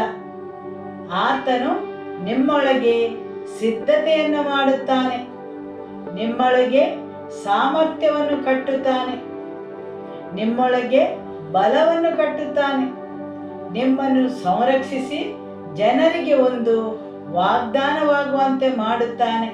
ಹಾಲೆಲೂಯ. ನೀವು ಬಂಧಿತರಿಗೆ ಬಿಡುಗಡೆಯನ್ನು ಘೋಷಿಸಲು, ಹೌದು, ನೀವು ಏನನ್ನಾದರೂ ಘೋಷಿಸಬೇಕಾದರೆ ಮೊದಲು ನಿಮಗೆ ಅದರ ಅನುಭವ ಆಗಬೇಕು. ಯೇಸು ನಮಗಾಗಿ, ನಮ್ಮ ಪಾಪಕ್ಕಾಗಿ ಮರಣವನ್ನು ಅನುಭವಿಸಿದರು, ಸರಿಯಲ್ಲವೇ? ಅವರು ಸಾವಿನ ಬಳಿ ಹೋದರು ಮತ್ತು ಅದನ್ನು ಜಯಿಸಿದರು. ಆತನು ಆ ಮರಣವನ್ನು ಅನುಭವಿಸದೆ ಮರಣದ ಮೇಲೆ ಹೇಗೆ ಜಯವನ್ನು ಸಾಧಿಸಲು ಸಾಧ್ಯ? ಕೊನೆಯ ವೈರಿಯಾದ ಸಾವನ್ನು ಆತನು ಸೋಲಿಸಿದ. ಹೆಬ್ರಿಯರಿಗೆ ಬರೆದ ಪತ್ರ ಅಧ್ಯಾಯ 2 ವಾಕ್ಯ 14ರಲ್ಲಿ ದೇವರ ವಾಕ್ಯ ಹೇಳುತ್ತದೆ, ಆತನು ಮರಣದ ಕೊಂಡಿಯನ್ನು ನಾಶ ಮಾಡಿದನೆಂದು.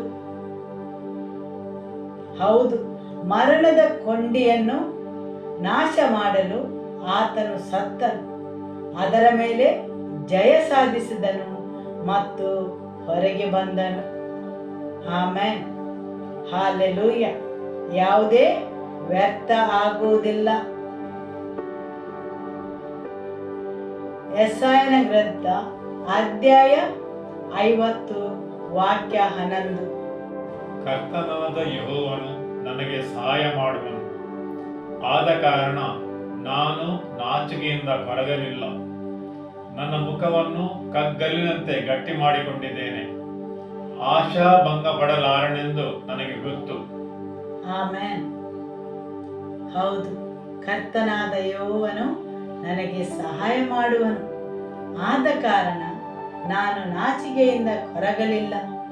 ನನ್ನ ಮುಖವನ್ನು ಕಗ್ಗಲ್ಲಿನಂತೆ ಗಟ್ಟಿ ಮಾಡಿಕೊಂಡಿದ್ದೇನೆ, ಆಶಾಭಂಗ ಪಡಲಾರೆನೆಂದು ನನಗೆ ಗೊತ್ತು.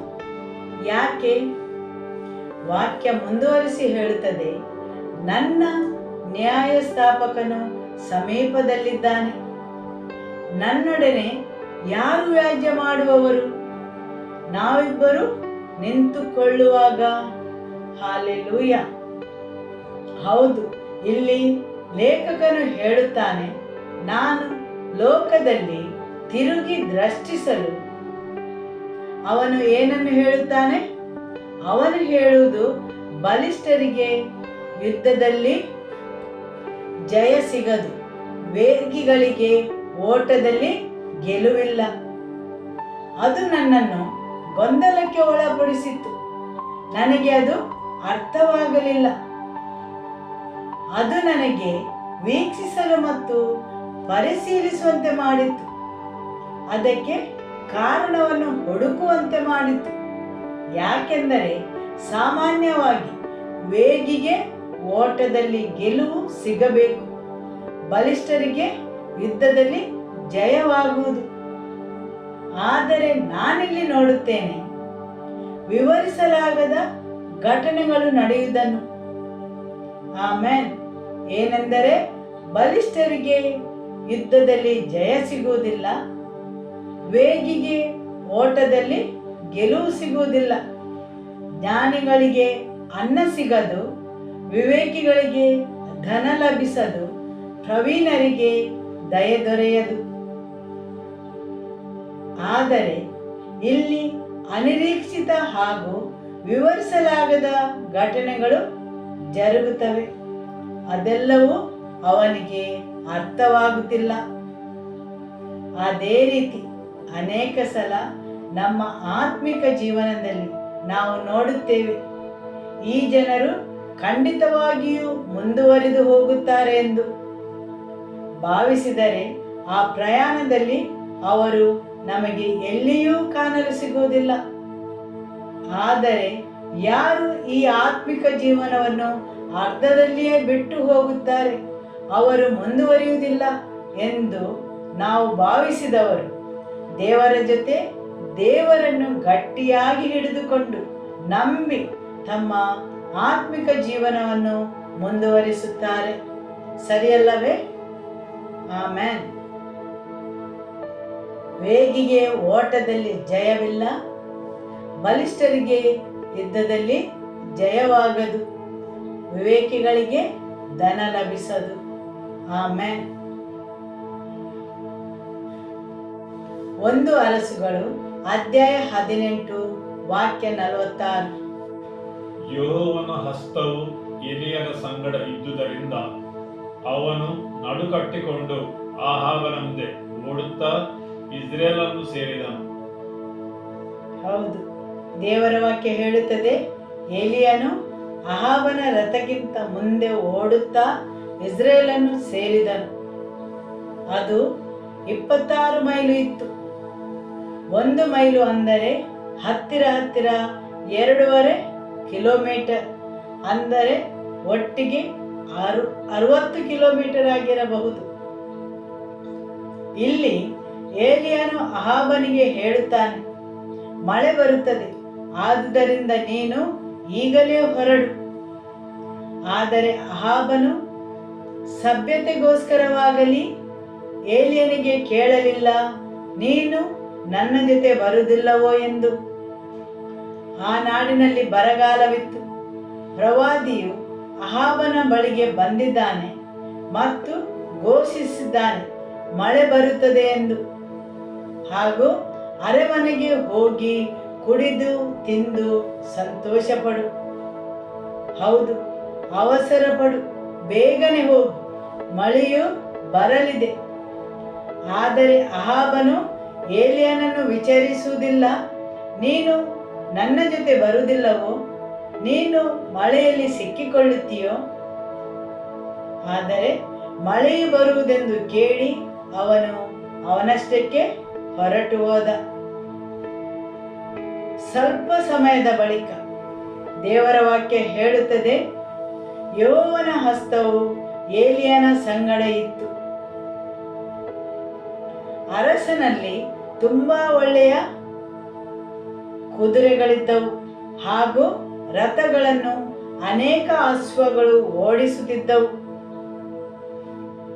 ಅವರು ಆವಾಗಲೇ ಹೊರಟು ಹೋಗಿದ್ದರು. ದೇವರ ವಾಕ್ಯ ಹೇಳುತ್ತದೆ, ಅವನು ಅಹಾಬನ ಮುಂದೆ ಓಡುತ್ತಾ ಇಸ್ರೇಲನ್ನು ಸೇರಿದನು. ಆಮೆನ್. ಅದು ಯಾವ ರೀತಿ ಎಂದು ನನಗೆ ತಿಳಿದಿಲ್ಲ. ಅಪೊಸ್ತಲರ ಕೃತ್ಯದಲ್ಲಿ ಫಿಲಿಪ್ಪನನ್ನು ದೇವದೂತನು ಸಮಾರ್ಯದಿಂದ ಎತ್ತುಕೊಂಡು ಹೋಗಿ ಇಥಿಯೋಪಿಯಾ ದೇಶದ ಒಬ್ಬ ಮನುಷ್ಯನಿಗೆ ದೇವರ ವಾಕ್ಯವನ್ನು ನೀಡಲು ಹೇಳಿ ಅವನಿಗೆ ದೀಕ್ಷಾಸ್ನಾನವನ್ನು ನೀಡಿದ ಮೇಲೆ ಕರ್ತನ ಆತ್ಮವು ಫಿಲಿಪ್ಪನನ್ನು ಎತ್ತಿಕೊಂಡು ಹೋದನು. ಆ ರೀತಿ ಆಗಿರಬಹುದು, ಯಾಕೆಂದರೆ ಆ ಕಂಚುಕಿಯು ದೀಕ್ಷಾ ಸ್ನಾನವಾಗಿ ಹಿಂತಿರುಗಿ ನೋಡಿದಾಗ ಫಿಲಿಪ್ಪನು ಅಲ್ಲಿರಲಿಲ್ಲ. ಆದುದರಿಂದ ಯಾವಾಗ ದೇವರ ಬಲವಾದ ಹಸ್ತವು ಜನರ ಮೇಲೆ ಬಂದಿದೆ, ಆವಾಗ ವೇಗಿಗಳಿಗೆ ಓಟದಲ್ಲಿ ಗೆಲುವಿಲ್ಲ. ಆಮೆನ್. ದೇವರ ಹಸ್ತವು ಜನರ ಮೇಲೆ ಬರುವಾಗ ಸ್ವಾಭಾವಿಕವಾದ ವಿಷಯಗಳು ಜನರಿಗೆ ಸವಾಲಾಗುತ್ತವೆ, ಅದು ಅವರಿಗೆ ಅರ್ಥವಾಗುವುದಿಲ್ಲ. ಅರಸನಾದ ಸೊಲೊಮೋನನು ವಿವೇಕಿಯಾದ ಅರಸನಾದರೂ ಅವನು ಅರಿತುಕೊಳ್ಳಲು ಕಷ್ಟಪಡುತ್ತಿದ್ದನು. ಯಾಕೆಂದರೆ ಅವನ ಹೃದಯವು ದೇವರಿಂದ ದೂರವಾಗಿತ್ತು. ಆದುದರಿಂದ ಜನರ ಮೇಲೆ ಇದ್ದ ದೇವರ ಹಸ್ತವನ್ನು ಅವನು ನೋಡುವುದಿಲ್ಲ. ಮತ್ತು ಅವನು ಹೇಳುತ್ತಾನೆ, ಅನೇಕ ವಿಷಯಗಳನ್ನು ನಾನು ತಿಳಿಯಲು ಅಪೇಕ್ಷಿಸಿದರೂ ಅವುಗಳು ನನಗೆ ಅರ್ಥವಾಗುವುದಿಲ್ಲ. ವೇಗಿಗಳಿಗೆ ಓಟದಲ್ಲಿ ಗೆಲುವಿಲ್ಲ, ಬಲಿಷ್ಠರಿಗೆ ಯುದ್ಧದಲ್ಲಿ ಜಯವಾಗದು, ವಿವೇಕಿಗಳಿಗೆ ಧನ ಲಭಿಸದು. ಆದರೆ ಅವನದನ್ನು ಅದೃಷ್ಟ ಮತ್ತು ಸಮಯದ ಗುಣಲಕ್ಷಣವೆಂದು ಹೇಳುತ್ತಾನೆ. ಪ್ರಪಂಚದ ಜನರದನ್ನು ಅದೃಷ್ಟವೆಂದು ಕರೆಯುತ್ತಾರೆ, ಆದರೆ ಅವನು ಅದನ್ನು ಅದೃಷ್ಟ ಮತ್ತು ಸಮಯದ ಗುಣಲಕ್ಷಣವೆಂದು ಕರೆಯುತ್ತಾನೆ. ಆದರೆ ದೇವರ ವಾಕ್ಯವು ಹೇಳುತ್ತದೆ, ದೇವರ ಹಸ್ತವು ಎಲಿಯನ ಮೇಲೆ ಇತ್ತು ಮತ್ತು ಅವನು ಅರಸನ ರಥಗಳಿಗಿಂತ ಮುಂದೆ ಓಡಿದನು ಮತ್ತು ಇಸ್ರೇಲನ್ನು ಸೇರಿದನು. ಆಮೆನ್. ಕೆಲವು ದಿನಗಳ ಮೊದಲು ನಾವು 1 ಸಾಮುವೇಲ ಅಧ್ಯಾಯ 17ರಲ್ಲಿ ನೋಡಿದ್ದೆವು. ವಾಕ್ಯ 22ರಿಂದ ಓದುವ. ದಾವೀದನು ತಾನು ತಂದವುಗಳನ್ನು ಸಾಮಾನು ಕಾಯುವವನ ಬಳಿಯಲ್ಲಿಟ್ಟು ರಣರಂಗಕ್ಕೆ ಓಡಿ ಹೋಗಿ ತನ್ನ ಸಹೋದರರ ಕ್ಷೇಮ ಸಮಾಚಾರವನ್ನು ವಿಚಾರಿಸುತ್ತಾ ಅವರೊಡನೆ ಮಾತನಾಡುತ್ತಿರುವಷ್ಟರಲ್ಲಿ ಗತ್ ಊರಿನ ರಣವೀರನಾದ ಗೋಲಿಯಾತನೆಂಬ ಆ ಫಿಲಿಷ್ಟಿಯನು ತನ್ನ ಸೈನ್ಯದಿಂದ ಹೊರಗೆ ಬಂದು ಮುಂಚಿನಂತೆಯೇ ಕೂಗಿದನು. ದಾವೀದನು ಅವನ ಮಾತುಗಳನ್ನು ಕೇಳಿದನು. ಇಸ್ರಾಯೇಲರು ಅವನು ನೋಡಿ ಬಹಳವಾಗಿ ಭಯಪಟ್ಟು ಅಲ್ಲಿಂದ ಓಡಿ ಹೋದರು. ಆಮೆನ್. ಇಸ್ರಾಯೇಲಿನ ಎಲ್ಲ ಜನರು, ಅಂದರೆ ತರಬೇತಿಗೊಂಡ ಸೈನಿಕರು ಭಯಭೀತರಾದರು ಮತ್ತು ಅವರ ಶತ್ರುಗಳಿಂದ ಓಡಿ ಹೋದರು. ಹೌದು, ಯಾವಾಗ ಜನರು ಭಯಭರಿತರಾಗಿ ಓಡಿ ಹೋಗುತ್ತಾರೆ ಆವಾಗ ಅಭಿಷೇಕವು ಎದ್ದೇಳುತ್ತದೆ. ಆಮೆನ್. ದಾವೀದನಲ್ಲಿದ್ದ ಅಭಿಷೇಕವು ಅವನನ್ನು ಎದ್ದೇಳುವಂತೆ ಮಾಡಿತು. ಹೌದು, ಜನರು ಓಡಿ ಹೋದರು, ಆದರೆ ದಾವೀದನು ಅಲ್ಲಿ ಧೈರ್ಯದಿಂದ ನಿಂತುಕೊಂಡನು. ಆಮೆನ್. ಅಲ್ಲಿ ದಾವೀದನು ಮೊದಲ ಆಯ್ಕೆ ಅಲ್ಲ, ಸರಿಯಲ್ಲವೇ? ಅರಸನಾದ ಸೌಲನು ಅವನೊಬ್ಬ ಒಳ್ಳೆಯ ಅಭ್ಯರ್ಥಿ ಎಂದು ಕಂಡುಕೊಳ್ಳಲಿಲ್ಲ. ಆದರೆ ಅಲ್ಲಿ ಗೋಲಿಯಾತನೊಡನೆ ಯುದ್ಧ ಮಾಡಲು ಬೇರೆ ಯಾರೂ ಇಲ್ಲದ ಕಾರಣ ಅವನನ್ನು ಕಳುಹಿಸುತ್ತಾನೆ. ಅಲ್ಲಿ ಸೌಲನು ದಾವೀದನು ಜಯಗಳಿಸಿ ಬರುತ್ತಾನೆಂದು ನಂಬುವುದಿಲ್ಲ, ಆದರೆ ಅವನು ಯಾರನ್ನಾದರೂ ಯುದ್ಧಕ್ಕೆ ಕಳಿಸಬೇಕಿತ್ತು. ಆದರೆ ಅವನ ಸೈನ್ಯದಲ್ಲಿ ಗೋಲಿಯಾತನನ್ನು ಜಯಿಸುವವರು ಯಾರೂ ಇರಲಿಲ್ಲ. ಹಾಗೂ ಯಾರೂ ಇಲ್ಲದ ಕಾರಣ ಅರಸನಾದ ಸೌಲನು ದಾವೀದನನ್ನು ಅರ್ಧ ಮನಸ್ಸಿನಿಂದ ಯುದ್ಧಕ್ಕೆ ಕಳುಹಿಸುತ್ತಾನೆ. ಇಲ್ಲವಾದರೆ ಅವನೇ ಹೋಗಬೇಕಾಗಿತ್ತು, ಸರಿಯಲ್ಲವೇ? ಆದುದರಿಂದ ಅವನು ಮೊದಲ ಆಯ್ಕೆ ಅಲ್ಲ, ಅವನೊಬ್ಬನೇ ಆಯ್ಕೆಗೆ ಇರುವುದು, ಬೇರೆ ಯಾರೂ ತಯಾರಿಲ್ಲ. ಆದರೆ ಅಲ್ಲಿದ್ದ ಪ್ರತಿಯೊಬ್ಬ ಸೈನಿಕನು, ಅರಸನಾದ ಸೌಲನು ಯುದ್ಧವನ್ನು ವೀಕ್ಷಿಸುತ್ತಿದ್ದ ಜನರು ಭಾವಿಸಿದ್ದಾರೆ ಗೋಲಿಯಾತನು ಜಯಿಸುತ್ತಾನೆಂದು, ಸರಿಯಲ್ಲವೇ? ಪ್ರತಿಯೊಬ್ಬರು ಅರಸನಾದ ಸೌಲನನ್ನೂ ಸೇರಿ ಎಲ್ಲರೂ ಭಾವಿಸಿದ್ದಾರೆ ಯುದ್ಧವನ್ನು ಗೋಲಿಯಾತನು ಜಯಿಸುತ್ತಾನೆಂದು. ಯಾಕೆಂದರೆ ಅವನು ತುಂಬಾ ಅನುಭವವುಳ್ಳ ಸೈನಿಕನಾಗಿದ್ದ. ಅವನು ಅತಿ ಎತ್ತರವಾಗಿದ್ದನು. ಅವನ ಎತ್ತರವು 6 ಕ್ಯೂಬಿಟ್ಸ್ ಆಗಿತ್ತು. ಅವನ ಈಟಿಯ ಭಾರವು ಭಯಂಕರವಾಗಿತ್ತು. ಹಾಗೂ ದಾವೀದನು ಆ ವೈರಿಗೆ ಎಲ್ಲಿಯೂ ಹೊಂದಾಣಿಕೆ ಆಗುತ್ತಿರಲಿಲ್ಲ. ಆದರೆ ದೇವರ ಹಸ್ತ ದಾವೀದನ ಮೇಲೆ ಬಂದಾಗ ಅವನು ಬಿಸಾಡಿದ ಆ ನುಣುಪಾದ ಕಲ್ಲು ವೈರಿಯನ್ನು ಬೀಳಿಸಿತು. ಆದುದರಿಂದ ದಾವೀದನ ಮಗನಾದ ಸೊಲೊಮೋನನು ಯೋಚನೆ ಮಾಡುತ್ತಾ ಹೇಳುತ್ತಾನೆ, ಬಲಿಷ್ಠರಿಗೆ ಯುದ್ಧದಲ್ಲಿ ಜಯವಾಗದು. ಅವನ ತಂದೆಯು ಯುದ್ಧವನ್ನು ಜಯಿಸಿದ್ದನ್ನು ಅವನು ಕೇಳಿದ್ದಾನೆ.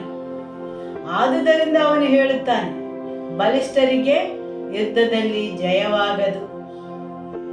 ಸ್ವಾಭಾವಿಕವಾಗಿ ಹೇಳುವುದಾದರೆ ದಾವೀದನು ಯುದ್ಧದಲ್ಲಿ ಜಯಿಸಲು ಸಾಧ್ಯವಿಲ್ಲ. ಆದರೆ ದಾವೀದನು ಸಿದ್ಧನಿದ್ದನು. ಅವನಿಗೆ ತಿಳಿದಿತ್ತು ದೇವರ ಹಸ್ತವು ಅವನು ಜಯಿಸುವಂತೆ ಮಾಡುತ್ತದೆ ಎಂದು. Amen, hallelujah. 1 ಸಾಮುವೇಲನು ಅಧ್ಯಾಯ 14 ವಾಕ್ಯ 6. ಯೋನಾತನನು ತನ್ನ ಆಯುಧಗಳನ್ನು ಹೊರುವವನಿಗೆ, ಸುನ್ನತಿ ಇಲ್ಲದ ಈ ಕಾವಲು ದಂಡಿನವರಿಗೆ ವಿರೋಧವಾಗಿ ಹೋಗೋಣ ಬಾ. ಒಂದು ವೇಳೆ ಯೆಹೋವನು ತಾನೇ ನಮಗೋಸ್ಕರ ಕಾರ್ಯ ನಡೆಸುವನು. ಬಹು ಜನರಿಂದಾದರೂ ಸ್ವಲ್ಪ ಜನರಿಂದಾದರೂ ರಕ್ಷಿಸುವುದು ಯೆಹೋವನಿಗೆ ಅಸಾಧ್ಯವಲ್ಲ ಎಂದು ಹೇಳಲು. ಆಮೆನ್. ಇಲ್ಲಿ ಯೋನಾತನನು ತನ್ನ ಆಯುಧಗಳನ್ನು ಹೊರುವವನಿಗೆ ಫಿಲಿಸ್ತಿಯರ ಕಾವಲು ದಂಡಿನ ವಿರುದ್ಧ ಹೋಗೋಣ ಬಾ ಎಂದು ಕರೆಯುತ್ತಾನೆ. ಅವನಿಗೆ ದೇವರು ಜಯವನ್ನು ಕೊಡುತ್ತಾರೋ ಎಂಬ ಖಂಡಿತವಾದ ನಂಬಿಕೆ ಇಲ್ಲ. ಆದರೂ ದೇವರು ಜಯವನ್ನು ನೀಡಬಹುದು ಎಂದು ಅವನು ಹೇಳುತ್ತಾನೆ. ಬಹು ಜನರಿಂದಾದರೂ ಸ್ವಲ್ಪ ಜನರಿಂದಾದರೂ ರಕ್ಷಿಸುವುದು ಯೆಹೋವನಿಗೆ ಅಸಾಧ್ಯವಲ್ಲ. ಇಲ್ಲಿ ಆಯುಧ ಹೊರುವವನ ನಡವಳಿಕೆಯು ನನಗೆ ತುಂಬಾ ಮೆಚ್ಚುಗೆ ನೀಡಿತು. ಯಾಕೆಂದರೆ ಅವನು ಹೇಳುತ್ತಾನೆ, ನಿನ್ನ ಮನಸ್ಸಿನಂತೆ ಮಾಡು, ನಿನ್ನ ಕೋರಿಕೆ ಹಾಗೆ ನಾನು ನಿನ್ನನ್ನು ಹಿಂಬಾಲಿಸುತ್ತೇನೆ ಅಂದನು. ಇಲ್ಲಿ ಒಬ್ಬನಲ್ಲಿ ಮಾತ್ರ ಒಂದು ಆಯುಧವಿದೆ. ಆಯುಧ ಹೊರುವವನು ಬರಿ ಕೈಯಲ್ಲಿದ್ದಾನೆ. ಆದರೂ ಅವರು ಸ್ವ ಇಚ್ಛೆಯಿಂದ ಫಿಲಿಸ್ತಿಯರ ಪಾಳೆಯಕ್ಕೆ ಹೋಗುತ್ತಾರೆ. ವಾಕ್ಯವನ್ನು ಮುಂದುವರಿಸಿ ಓದುವ. ಆಯುಧಗಳನ್ನು ಹೊರುವವನು ನಿನ್ನ ಮನಸ್ಸಿನಂತೆ ಮಾಡು, ನಿನ್ನ ಕೋರಿಕೆಯ ಹಾಗೆ ನಾನು ನಿನ್ನನ್ನು ಹಿಂಬಾಲಿಸುತ್ತೇನೆ ಅಂದನು. ಯಾರಾದರೂ ತಮ್ಮ ಜೊತೆ ಯಾರನ್ನಾದರೂ ಕರೆದುಕೊಂಡು ಹೋಗಬೇಕಾದರೆ ಇಂತಹ ಆಯುಧವನ್ನು ಹೊರುವವನನ್ನು ಕರೆದುಕೊಂಡು ಹೋಗಬೇಕು, ಸರಿಯಲ್ಲವೇ? ಹೌದು, ಇಂಥವನನ್ನು ಕರೆದುಕೊಂಡು ಹೋಗಬೇಕು. ನಿನ್ನ ಮನಸ್ಸಿನಂತೆ ಮಾಡು, ನಾನು ನಿನ್ನನ್ನು ಹಿಂಬಾಲಿಸುತ್ತೇನೆ. ಆಮೆನ್. ಅವನಲ್ಲಿ ಆಯುಧ ಇಲ್ಲವಾದರೂ ಅವನು ಆಯುಧಗಳನ್ನು ಹೊರುವವನು ಮಾತ್ರ.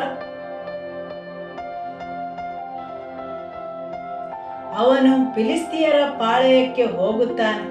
ಹಾಗೂ ಫಿಲಿಸ್ತಿಯರ ಗಾತ್ರ ನಿಮಗೆ ತಿಳಿದಿದೆ. ಆದರೂ ಅವನು ಸಿದ್ಧನಿದ್ದಾನೆ ಪೂರ್ಣ ಮನಸ್ಸಿನಿಂದ. ಆಮೆನ್. ವಾಕ್ಯ 8 ಓದುವ. ಆಗ ಯೋನಾತನನು ಅವನಿಗೆ, ಅವರು ನಮ್ಮನ್ನು ಕಾಣುವಂತೆ ಸಮೀಪಕ್ಕೆ ಹೋಗೋಣ, ನಾವು ನಿಮ್ಮ ಬಳಿಗೆ ಬರುವ ತನಕ ಅಲ್ಲೇ ನಿಲ್ಲಿರಿ ಎಂದು ಅವರು ನಮಗೆ ಹೇಳಿದರೆ ಮೇಲೆ ಹತ್ತದೆ ಇದ್ದ ಸ್ಥಳದಲ್ಲೇ ಇರೋಣ.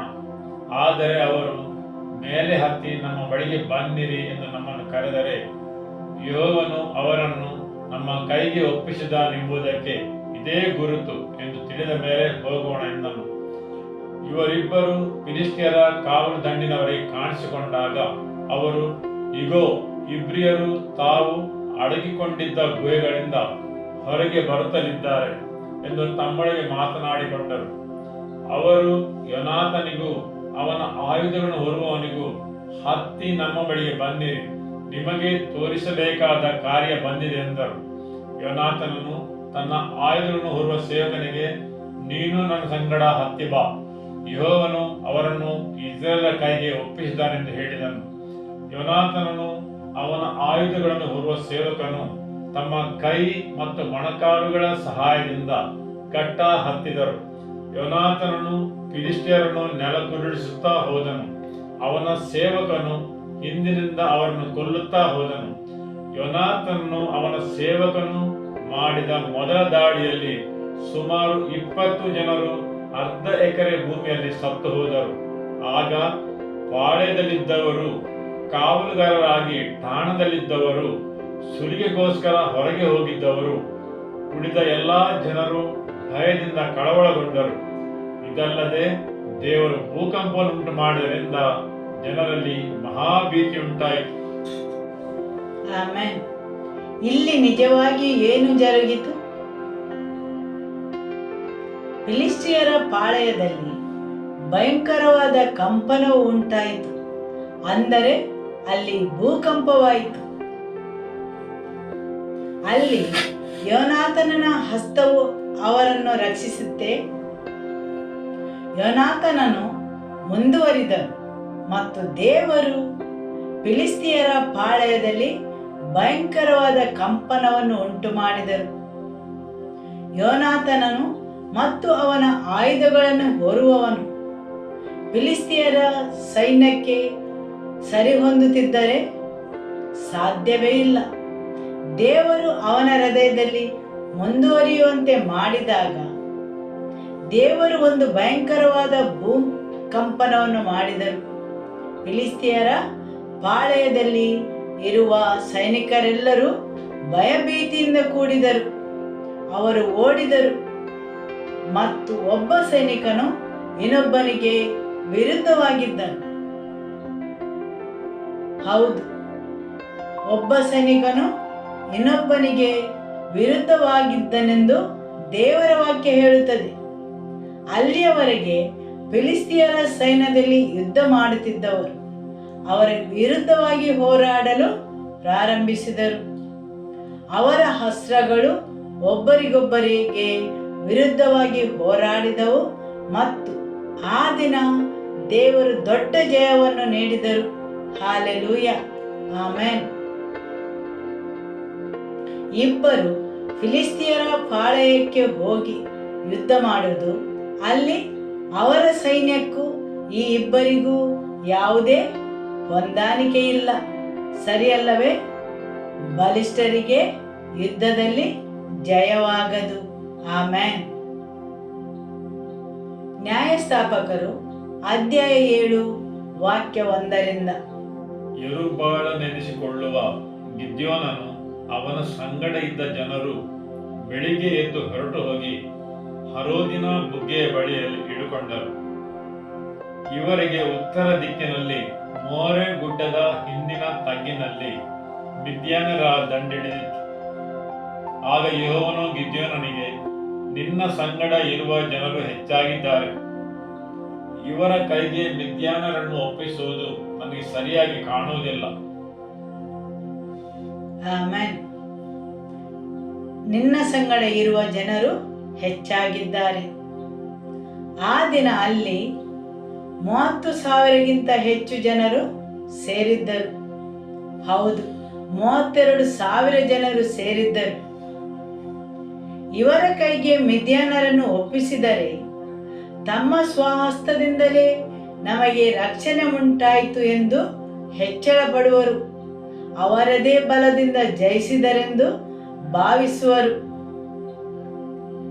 ನಿಮ್ಮ ಕೈಗೆ ಮಿದ್ಯಾನರನ್ನು ಒಪ್ಪಿಸಲು ಜನರು ತುಂಬಾ ಹೆಚ್ಚಾಗಿದ್ದಾರೆ ಮತ್ತು ಅವರು ಹೇಳಬಹುದು, ನಮ್ಮ ಸ್ವಹಸ್ತದಿಂದ ಜಯವನ್ನು ಗಳಿಸಿದೆವೆಂದು ಮತ್ತು ನನ್ನ ಮಹಿಮೆಯನ್ನು ಅವರು ತೆಗೆದುಕೊಳ್ಳಬಹುದು.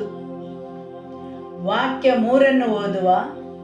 ಆದ್ದರಿಂದ ಎಲ್ಲಾ ಜನರಿಗೆ ಕೇಳಿಸುವಂತೆ ಧೈರ್ಯವಿಲ್ಲದವರು, ಅಂಜುವವರು ಈ ಗಿಲ್ಯಾದ್ ಪರ್ವತವನ್ನು ಬಿಟ್ಟು ಮನೆಗೆ ಹೋಗಲಿ ಎಂದು ಪ್ರಕಟಿಸುವನ್ನ. ಹಾಗೆ ಮಾಡಲು 22,000 ಮಂದಿ ಹಿಂದಿರುಗಿ ಹೋದರು. 3/2 ಪಾಲು ಜನರು ಹೆದರಿ ಹಿಂತಿರುಗಿ ಹೋದರು, 1/3 ಪಾಲು ಉಳಿದರು. ವಾಕ್ಯ 4 ಓದುವ.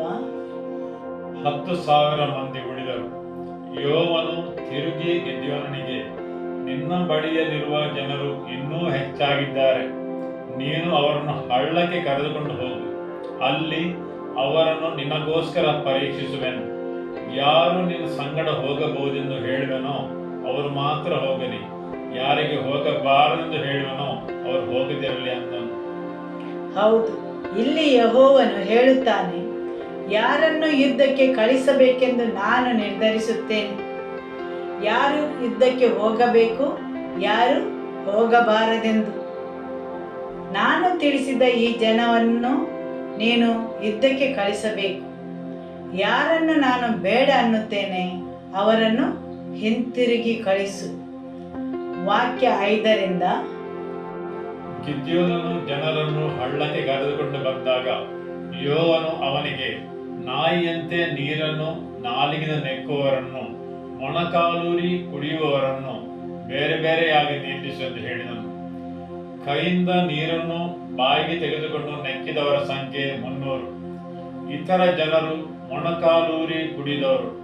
ಆಗ ಯೆಹೋವನು ಗಿದ್ಯೋನನಿಗೆ, ನೀರನ್ನು ನೆಕ್ಕಿದ ಆ 300 ಮಂದಿಯಿಂದಲೇ ನಿಮಗೆ ಜಯವನ್ನುಂಟು ಮಾಡುವೆನು. ಆಮೆನ್. ಆಗ ಯೆಹೋವನು ಗಿದ್ಯೋನನಿಗೆ, ನೀರನ್ನು ನೆಕ್ಕಿದ ಆ 300 ಮಂದಿಯಿಂದಲೇ ನಿನಗೆ ಜಯವನ್ನು ಉಂಟು ಮಾಡುವೆನು. ಅಲ್ಲಿ ಸೇರಿದ ಒಟ್ಟು ಜನರು 32,000.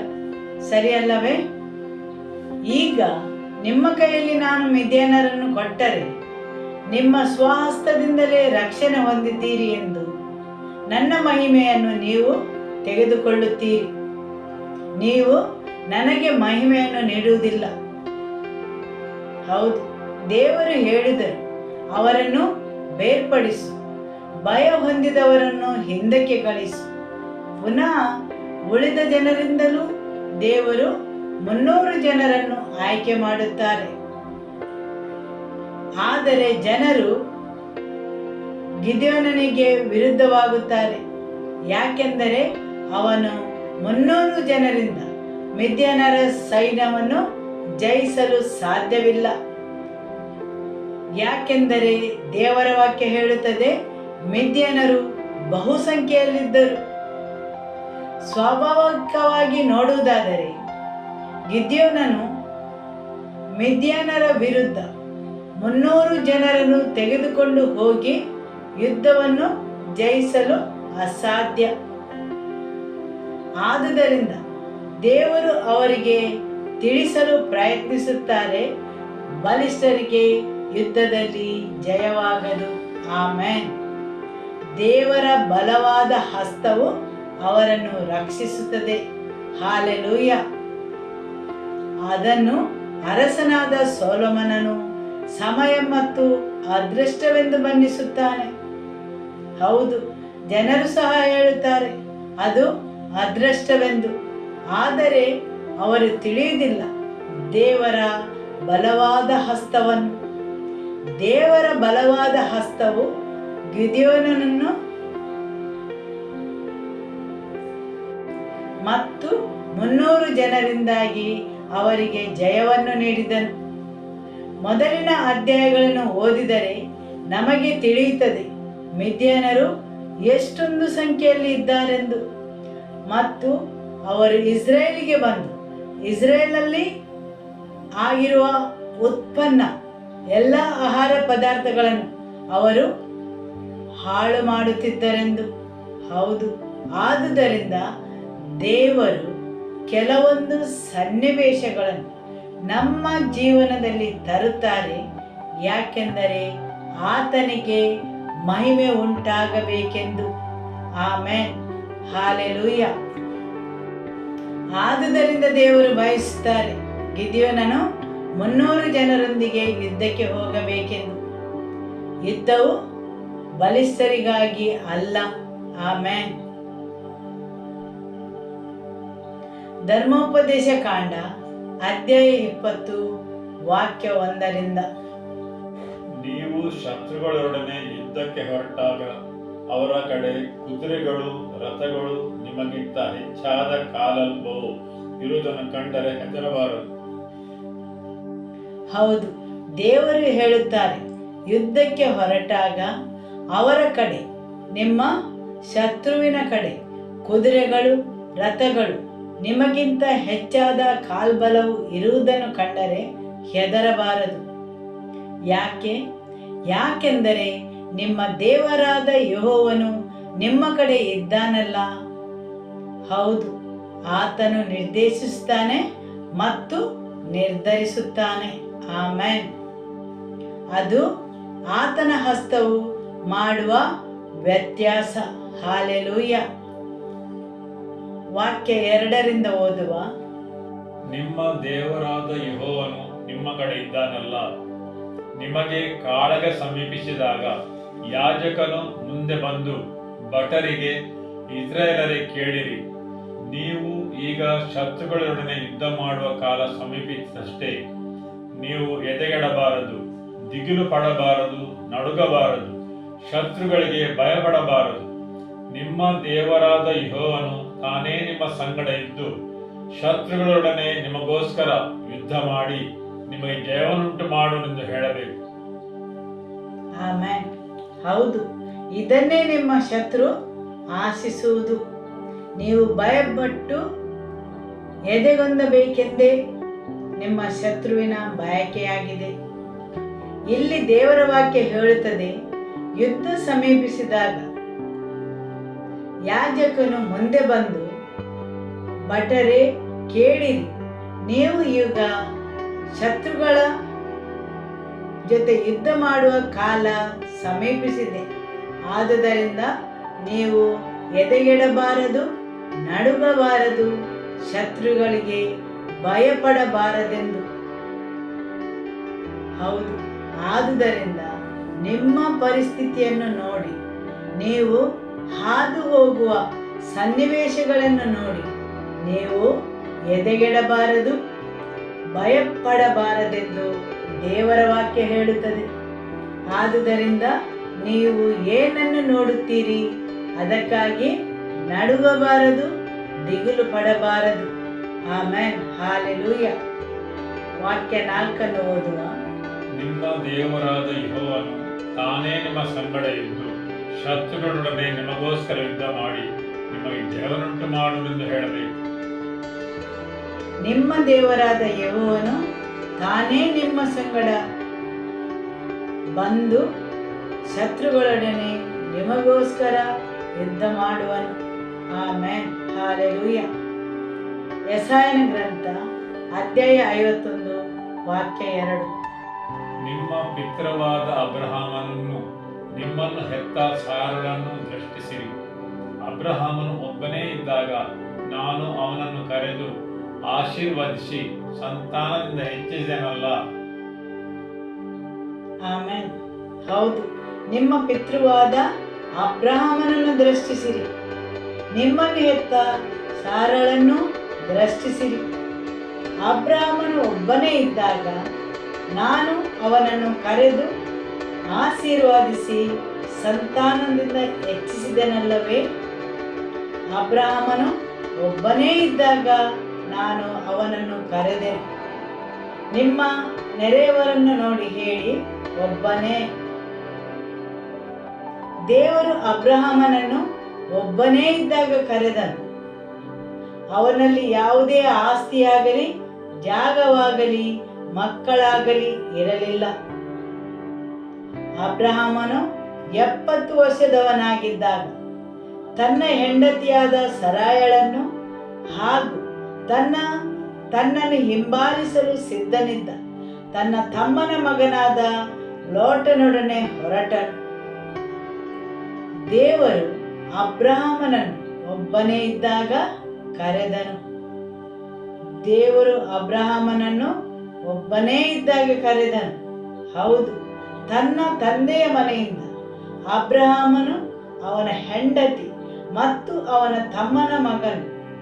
ದೇವರು ಅವನನ್ನು ಕರೆಯಲಿಲ್ಲವಾದರೂ ಅವನು ಅಬ್ರಹಾಮನನ್ನು ಹಿಂಬಾಲಿಸಿದನು. ಲೋತನು ಬಂದಿಯಾಗಿ ತೆಗೆದುಕೊಂಡು ಹೋಗುವಾಗ ನಾವು ದೇವರ ವಾಕ್ಯದಲ್ಲಿ ನೋಡುತ್ತೇವೆ, ಅಬ್ರಹಾಮನು ತನ್ನ ಮನೆಯಲ್ಲಿ ಜನಿಸಿದ 340 ಸೇವಕರನ್ನು ಕರೆದುಕೊಂಡು ಹೋಗಿದ್ದನು ಯುದ್ಧ ಮಾಡಿ ಲೋಟನನ್ನು ರಕ್ಷಿಸಲು. ಸರಿಯಲ್ಲವೇ? ಎಷ್ಟೊಂದು ಸೇವಕರು ಅವರ ಮನೆಯಲ್ಲಿ ಜನಿಸಿದವರು. ಆದರೆ ದೇವರು ಅವನನ್ನು ಕರೆದಾಗ ಒಬ್ಬನನ್ನೇ ಕರೆದಿದ್ದರು.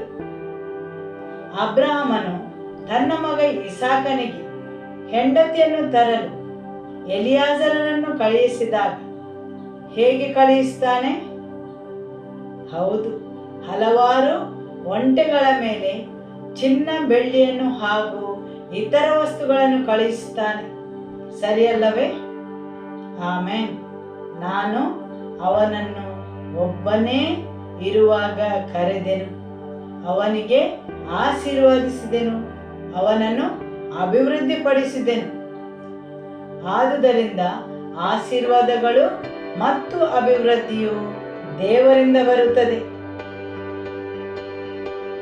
ಅಬ್ರಹಾಮನು ತನ್ನ ತಂದೆಯ ಮನೆಯಿಂದ ಹೊರಗೆ ಬರುವಾಗ ಕುರಿಮಂದೆ ದನಕರುಗಳೊಡನೆ ಬರಲಿಲ್ಲ. ಆದರೆ ಮುಂದುವರಿದ ದಿನಗಳಲ್ಲಿ ಅಬ್ರಹಾಮ ಮತ್ತು ಲೋಟನಲ್ಲಿ ಸೇರಿದ ಕುರಿಮಂದೆಗಳಿಂದಾಗಿ ಅವುಗಳನ್ನು ಮೇಯಿಸಲು ಅವರಿಗೆ ಬೇಕಾದ ಹುಲ್ಲುಗಾವಲು ಅಥವಾ ಸ್ಥಳ ಸಾಕಾಗಲಿಲ್ಲ. ನಾವಿಲ್ಲಿ ದೇವರು ನೀಡಿದ ಹೆಚ್ಚಳವನ್ನು, ಅಭಿವೃದ್ಧಿಯನ್ನು ನೋಡಬಹುದು. ಅಬ್ರಹಾಮನು ಅಬಿಮೆಲೆಕನಿಗಾಗಿ ಪ್ರಾರ್ಥಿಸಿದಾಗ ಅಬಿಮೆಲೆಕನು ಸಾಕಷ್ಟು ಉಡುಗೊರೆಗಳೊಂದಿಗೆ ಅವನನ್ನು ಕಳುಹಿಸುತ್ತಾನೆ. ಕುರಿಗಳನ್ನು, ದಾಸದಾಸಿಯರನ್ನು ನೀಡುತ್ತಾನೆ. ಹೌದು, ದೇವರು ಅಬ್ರಹಾಮನನ್ನು ಅಭಿವೃದ್ಧಿಪಡಿಸಿದ್ದನ್ನು ನಾವು ನೋಡುತ್ತೇವೆ. ದೇವರ ವಾಕ್ಯವು ಹೇಳುತ್ತದೆ, ದೇವರು ಅಬ್ರಹಾಮನನ್ನು ಒಬ್ಬನೇ ಇರುವಾಗ ಕರೆದನು. ಹಾಲೆಲೂಯ. ಸರಿಯಲ್ಲವೇ? ಈಗ ಪ್ರಪಂಚದಲ್ಲಿ ಅವನ ಮಕ್ಕಳು ತುಂಬಿಕೊಂಡಿದ್ದಾರೆ. ಈಗಿನ ದೇಶಗಳು ಅಬ್ರಹಾಮನ ಒಪ್ಪಂದವನ್ನು ಮಾಡಲು ಬಯಸುತ್ತಾರೆ. ಅಬ್ರಹಾಮನ ಒಪ್ಪಂದವೆಂದರೇನು? ಅವನ ಮಕ್ಕಳು ಇಸ್ಮಾಯಿಲ್ನ ಮಕ್ಕಳು ಮತ್ತು ಇಸಾಕನ ಮಕ್ಕಳು. ಅವರು ಎಷ್ಟೊಂದು ಅಧಿಕವಾಗಿದ್ದಾರೆ ಎಂದರೆ ಅವರು ದೇಶಗಳನ್ನು ವ್ಯಾಪಿಸಿದ್ದಾರೆ. ಮತ್ತು ನಾವು ಅಬ್ರಹಾಮನ ವಿಶ್ವಾಸದ ಮಕ್ಕಳು. ನಾವು ಅವರಿಗೆ ನೇರ ಸಂಬಂಧವನ್ನು ಹೊಂದಿದವರಲ್ಲ, ನಾವು ಕಸಿ ಮಾಡಲ್ಪಟ್ಟವರು. ಆದರೆ ದೇವರು ಅಬ್ರಹಾಮನನ್ನು ಒಬ್ಬನನ್ನೇ ಕರೆದನು. ಇಡೀ ಪ್ರಪಂಚವು ಒಂದು ದೇಶದ ಕಡೆಗೆ ದೃಷ್ಟಿಯನ್ನು ನೆಟ್ಟಿದೆ. ದೇವರ ವಾಕ್ಯ ಹೇಳುತ್ತದೆ, ನಾನು ಅವನನ್ನು ಒಬ್ಬನನ್ನೇ ಕರೆದೆನು ಮತ್ತು ಅವನನ್ನು ಆಶೀರ್ವಾದಿಸಿದೆನು, ಅಭಿವೃದ್ಧಿಪಡಿಸಿದೆನು. ಹೌದು, ದೇವರ ಹಸ್ತವು ಜನರ ಜೀವನದಲ್ಲಿ ವ್ಯತ್ಯಾಸವನ್ನುಂಟು ಮಾಡುತ್ತದೆ.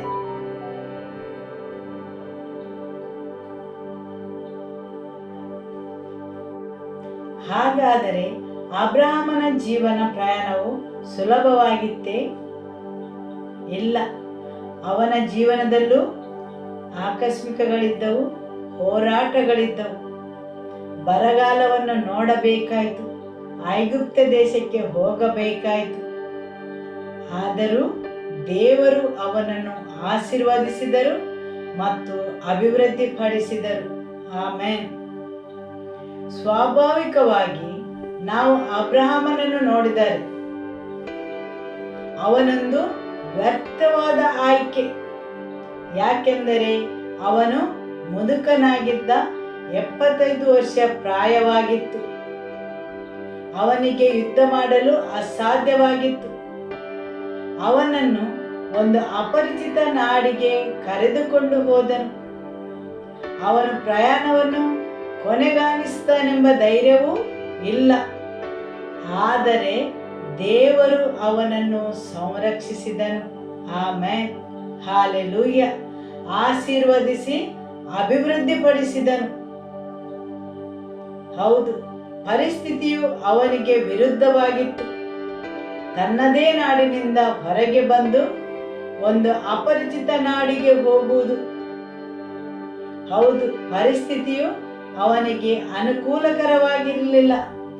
ಆದರೂ ದೇವರ ಹಸ್ತವು ಅವನ ಜೊತೆಗೆ ಇತ್ತು. ಅವನು ಅವನೇ ಸ್ವ ಇಚ್ಛೆಯಿಂದ ಹೊರಗೆ ಬರಲಿಲ್ಲ, ಅವನದೇ ಯೋಜನೆಗಳಿಂದ ಹೊರಗೆ ಬರಲಿಲ್ಲ, ಆದರೆ ದೇವರು ಅವನನ್ನು ಹೊರಗೆ ತಂದರು. ಸರಿಯಲ್ಲವೇ? ಅವನು ಹೊರಗೆ ಬಂದದ್ದು ಯಾಕೆಂದರೆ ದೇವರು ಅವನನ್ನು ಕರೆದಿದ್ದರು ಅಥವಾ ದೇವರು ಹೇಳಿದರು, ಹಾಗೂ ದೇವರು ಆತನ ವಾಗ್ದಾನವನ್ನು ಕಾಪಾಡಿದರು. ಹಾಲೆಲೂಯ. ಹೌದು, ಆತನು ಅವನನ್ನು ಸಂರಕ್ಷಿಸಿದನು, ಆಶೀರ್ವಾದಿಸಿದನು ಮತ್ತು ಅಭಿವೃದ್ಧಿಪಡಿಸಿದನು. ಹಾಲೆಲೂಯ. ಇಲ್ಲಿ ಮುಖ್ಯವಾದುದೇನೆಂದರೆ ದೇವರ ಹಸ್ತವು ನಿಮ್ಮ ಜೊತೆಗೆ ಇರುವುದು, ಆತನ ಪ್ರಸನ್ನತೆಯು ನಿಮ್ಮ ಜೊತೆಗೆ ಬರುವುದು. ಆಮೆನ್. ನಿಮ್ಮ ಪಾಳೆಯದಲ್ಲಿ ಆತನ ಪ್ರಸನ್ನತೆಯನ್ನು ದೂರ ಮಾಡುವ ಯಾವುದಾದರೂ ವಿಷಯವಿದೆಯೇ? ದೇವರು ಇಸ್ರಾಯೇಲರಿಗೆ ವಾಗ್ದಾನ ಮಾಡಿದ್ದರು, ನನ್ನ ಪ್ರಸನ್ನತೆಯು ನಿಮ್ಮ ಜೊತೆ ಇರುವುದೆಂದು. ಆದರೆ ಅಕಾನನು ಕೆಲವು ವಸ್ತುಗಳನ್ನು ತೆಗೆದುಕೊಂಡಿದ್ದರಿಂದ ದೇವರ ಪ್ರಸನ್ನತೆಯು ಅವರ ಜೊತೆ ಹೋಗಲಿಲ್ಲ. ಆದುದರಿಂದ ಅವರು ಆ ಯುದ್ಧವನ್ನು ಸೋತರು. ಇಲ್ಲಿಯೂ ಸಹ ಮುಖ್ಯವಾದುದೇನೆಂದರೆ ದೇವರ ಪ್ರಸನ್ನತೆ. ಹಾಲೆಲೂಯ. ಅಥವಾ ದೇವರ ಪ್ರಸನ್ನತೆಯನ್ನು ಹಿಮ್ಮೆಟ್ಟಿಸುವ ಯಾವುದಾದರೂ ವಿಷಯವು ನಿಮ್ಮಲ್ಲಿ ಇದೆಯೇ? ಆಮೆನ್. 1 ಸಾಮುವೇಲನು ಅಧ್ಯಾಯ 2 ವಾಕ್ಯ 1ರಿಂದ. ಹನ್ನಳ ವಿಜ್ಞಾಪನೆ. ನನ್ನ ಹೃದಯವು ಯೆಹೋವನಲ್ಲಿ ಉಲ್ಲಾಸಿಸುತ್ತದೆ, ನನ್ನ ಕೊಂಬು ಯೆಹೋವನಿಂದ ಎತ್ತಲ್ಪಟ್ಟಿದೆ. ಶತ್ರುಗಳ ಮುಂದೆ ನನ್ನ ಬಾಯಿ ತೆರೆದಿರುವುದು, ನಿನ್ನ ರಕ್ಷಣೆಯಲ್ಲಿ ಆನಂದಿಸುತ್ತೇನೆ. ಆಮೆನ್. ನನ್ನ ಹೃದಯವು ಯೆಹೋವನಲ್ಲಿ ಉಲ್ಲಾಸಿಸುತ್ತದೆ, ನನ್ನ ಕೊಂಬು ಯೆಹೋವನಿಂದ ಎತ್ತಲ್ಪಟ್ಟಿದೆ. ಅನೇಕ ಸಲ ನಮ್ಮ ಕೊಂಬು ಎತ್ತಲ್ಪಡುತ್ತದೆ, ಆದರೆ ಅದು ಯೆಹೋವನಿಂದ ಎತ್ತಲ್ಪಟ್ಟಿದೆಯೇ? ಹನ್ನಳು ಹೇಳುತ್ತಾಳೆ, ನನ್ನ ಕೊಂಬು ಯೆಹೋವನಿಂದ ಎತ್ತಲ್ಪಟ್ಟಿದೆ ಎಂದು. ಹೌದು, ಹನ್ನಳು ಹೇಳುತ್ತಾಳೆ, ಯೆಹೋವನಲ್ಲಿ ಉಲ್ಲಾಸಿಸುತ್ತೇನೆ, ಶತ್ರುಗಳ ಮುಂದೆ ನಸುನಗುತ್ತೇನೆ. ಹನ್ನಳು ತನ್ನ ಜೀವನದಲ್ಲಿ ಅನೇಕ ಕಷ್ಟಗಳನ್ನು, ನಿಂದೆಗಳನ್ನು, ಆರೋಪಗಳನ್ನು, ಅಪಹಾಸ್ಯಗಳನ್ನು ಸಹಿಸಿದವಳು. ಆದರೂ ಆ ಎಲ್ಲದರ ನಡುವೆ ದೇವರನ್ನು ಆರಾಧಿಸಲು ಆಕೆಯು ದೇವಾಲಯಕ್ಕೆ ಹೋಗುತ್ತಾಳೆ. ಅದು ಅಷ್ಟೊಂದು ಸುಲಭವಾದ ವಿಷಯವಲ್ಲ. ಎಲ್ಲ ನಿಂದೆ, ಅಪಹಾಸ್ಯ, ಆರೋಪಗಳ ನಡುವೆ ದೇವರನ್ನು ಆರಾಧಿಸಲು ದೇವಾಲಯಕ್ಕೆ ಹೋಗುವುದು ಅಷ್ಟು ಸುಲಭದ ವಿಷಯವಲ್ಲ. ಹಾಗೂ ದೇವರು ಆಕೆಯ ಜೀವನದಲ್ಲಿ ಯಶಸ್ಸನ್ನು ತರುವಾಗ ಆಕೆಯು ಹೇಳುತ್ತಾಳೆ, ನಾನು ನನ್ನ ಶತ್ರುವಿನ ಕಡೆಗೆ ನೋಡಿ ಮುಗುಳು ನಗುತ್ತೇನೆ. ಆಮೆನ್. ಹಾಲೆಲೂಯ. ಯಾಕೆಂದರೆ ಆಕೆಯು ಉಲ್ಲಾಸಿಸುತ್ತಾಳೆ ದೇವರು ನೀಡಿದ ರಕ್ಷಣೆಯಲ್ಲಿ. ಆಮೆನ್. ಹೌದು, ನಿಮ್ಮ ಜೀವನದಲ್ಲಿ ಕೆಲವೊಂದು ಸಮಯ ದೇವರು ನಿಮ್ಮ ವೈರಿಯು ನಿಮ್ಮನ್ನು ಅಪಹಾಸ್ಯ ಮಾಡಲು, ನಿಂದಿಸಲು, ವೇದನೆಗೆ ಒಳಪಡಿಸಲು ಬಿಡುತ್ತಾನೆ. ಮತ್ತು ಬೇರೊಂದು ಸಮಯದಲ್ಲಿ ನೀವು ಶತ್ರುವಿನ ಕಡೆಗೆ ನೋಡಿ ಮುಗುಳು ನಗುವಂತೆ ಮಾಡುತ್ತಾನೆ. ಹಾಲೆಲೂಯ. ಹೌದು, ಆದುದರಿಂದ ಈಗ ಹೇಳಿ, ನಾನು ನನ್ನ ಶತ್ರುವಿನ ಕಡೆಗೆ ನೋಡಿ ಮುಗುಳು ನಗುತ್ತೇನೆ, ಯಾಕೆಂದರೆ ದೇವರು ನನಗೆ ರಕ್ಷಣೆಯನ್ನು ನೀಡಿದ್ದಾರೆ. ಹಾಲೆಲೂಯ. ರಕ್ಷಣೆಯು ಬರುವುದು ದೇವರಿಂದ. ಆಮೆನ್. ಮತ್ತು ಆತನು ನಿಮಗೆ ರಕ್ಷಣೆಯನ್ನು ತರುವಾಗ ನೀವು ನಿಮ್ಮ ಶತ್ರುವಿನ ಕಡೆಗೆ ನೋಡಿ ಮುಗುಳು ನಗುವಿರಿ. ಹಾಲೆಲೂಯ. 1 ಸಾಮೇರನು ಅಧ್ಯಾಯ 2 ವಾಕ್ಯ 8. ಆತನು ದೀನನನ್ನು ಧೂಳಿಯಿಂದ ಎತ್ತಿ ದರಿದ್ರನನ್ನು ತಿಪ್ಪೆಯಿಂದ ಎಬ್ಬಿಸಿ ಪ್ರಭುಗಳೊಂದಿಗೆ ಕುಳ್ಳಿರಿಸಿ ಅವನಿಗೆ ಮಹಿಮಾಮಾಸವನ್ನು ಬಾಧ್ಯತೆಯಾಗಿ ಅನುಗ್ರಹಿಸನಾಗಿದ್ದಾನೆ. ಆಮೆನ್. ಹೌದು, ಆತನು ದೀನನನ್ನು ಧೂಳಿಯಿಂದ ಎತ್ತುತ್ತಾನೆ, ದರಿದ್ರನನ್ನು ತಿಪ್ಪೆಯಿಂದ ಎಬ್ಬಿಸುತ್ತಾನೆ. ಆತನು ದರಿದ್ರನನ್ನು ತಿಪ್ಪೆಯಿಂದ ಎಬ್ಬಿಸುತ್ತಾನೆ ಮತ್ತು ಪ್ರಭುಗಳೊಂದಿಗೆ ಕೊಳ್ಳಿರಿಸುತ್ತಾನೆ. ಅದನ್ನು ಯಾರು ಮಾಡುವುದು? ದೇವರ ಬಲವಾದ ಹಸ್ತವು. ಹಾಲೆಲೂಯ. ಆತನು ಮಾತ್ರ ಒಬ್ಬ ದರಿದ್ರನನ್ನು ತಿಪ್ಪೆಯಿಂದ ಎಬ್ಬಿಸಲು ಸಾಧ್ಯ ಮತ್ತು ಅವನನ್ನು ಪ್ರಭುಗಳೊಂದಿಗೆ ಕೊಳ್ಳಿರಿಸುತ್ತಾನೆ.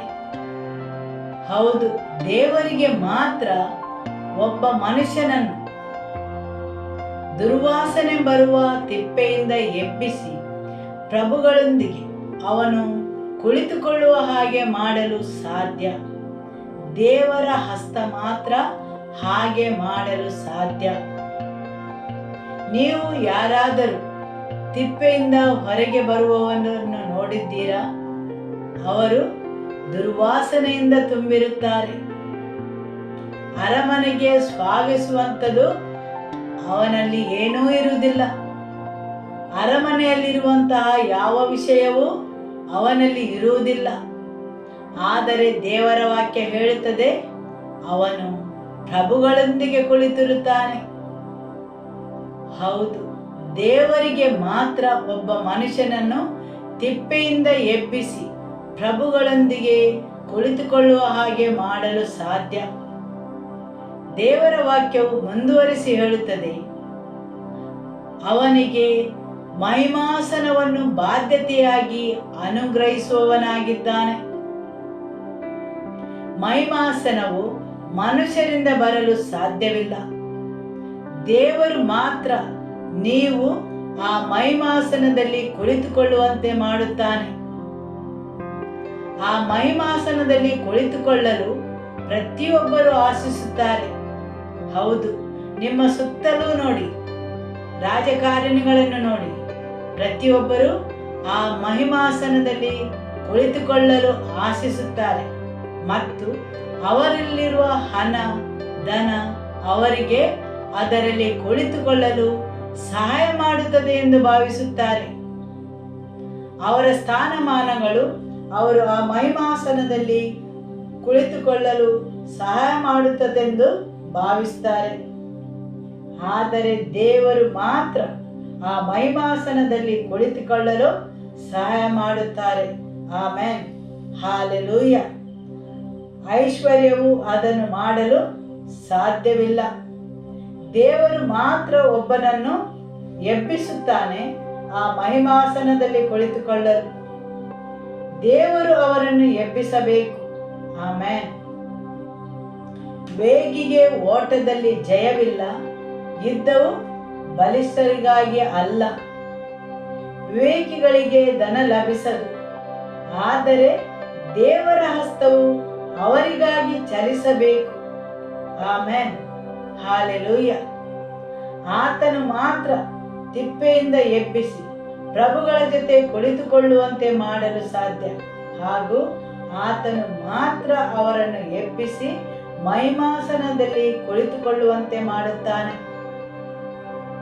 ದೇವರು ತನ್ನ ಭಕ್ತರ ಹೆಜ್ಜೆಗಳನ್ನು ಕಾಯುವನು, ಯಾಕೆಂದರೆ ಅವರು ಜಾರಿ ಬೀಳದಂತೆ.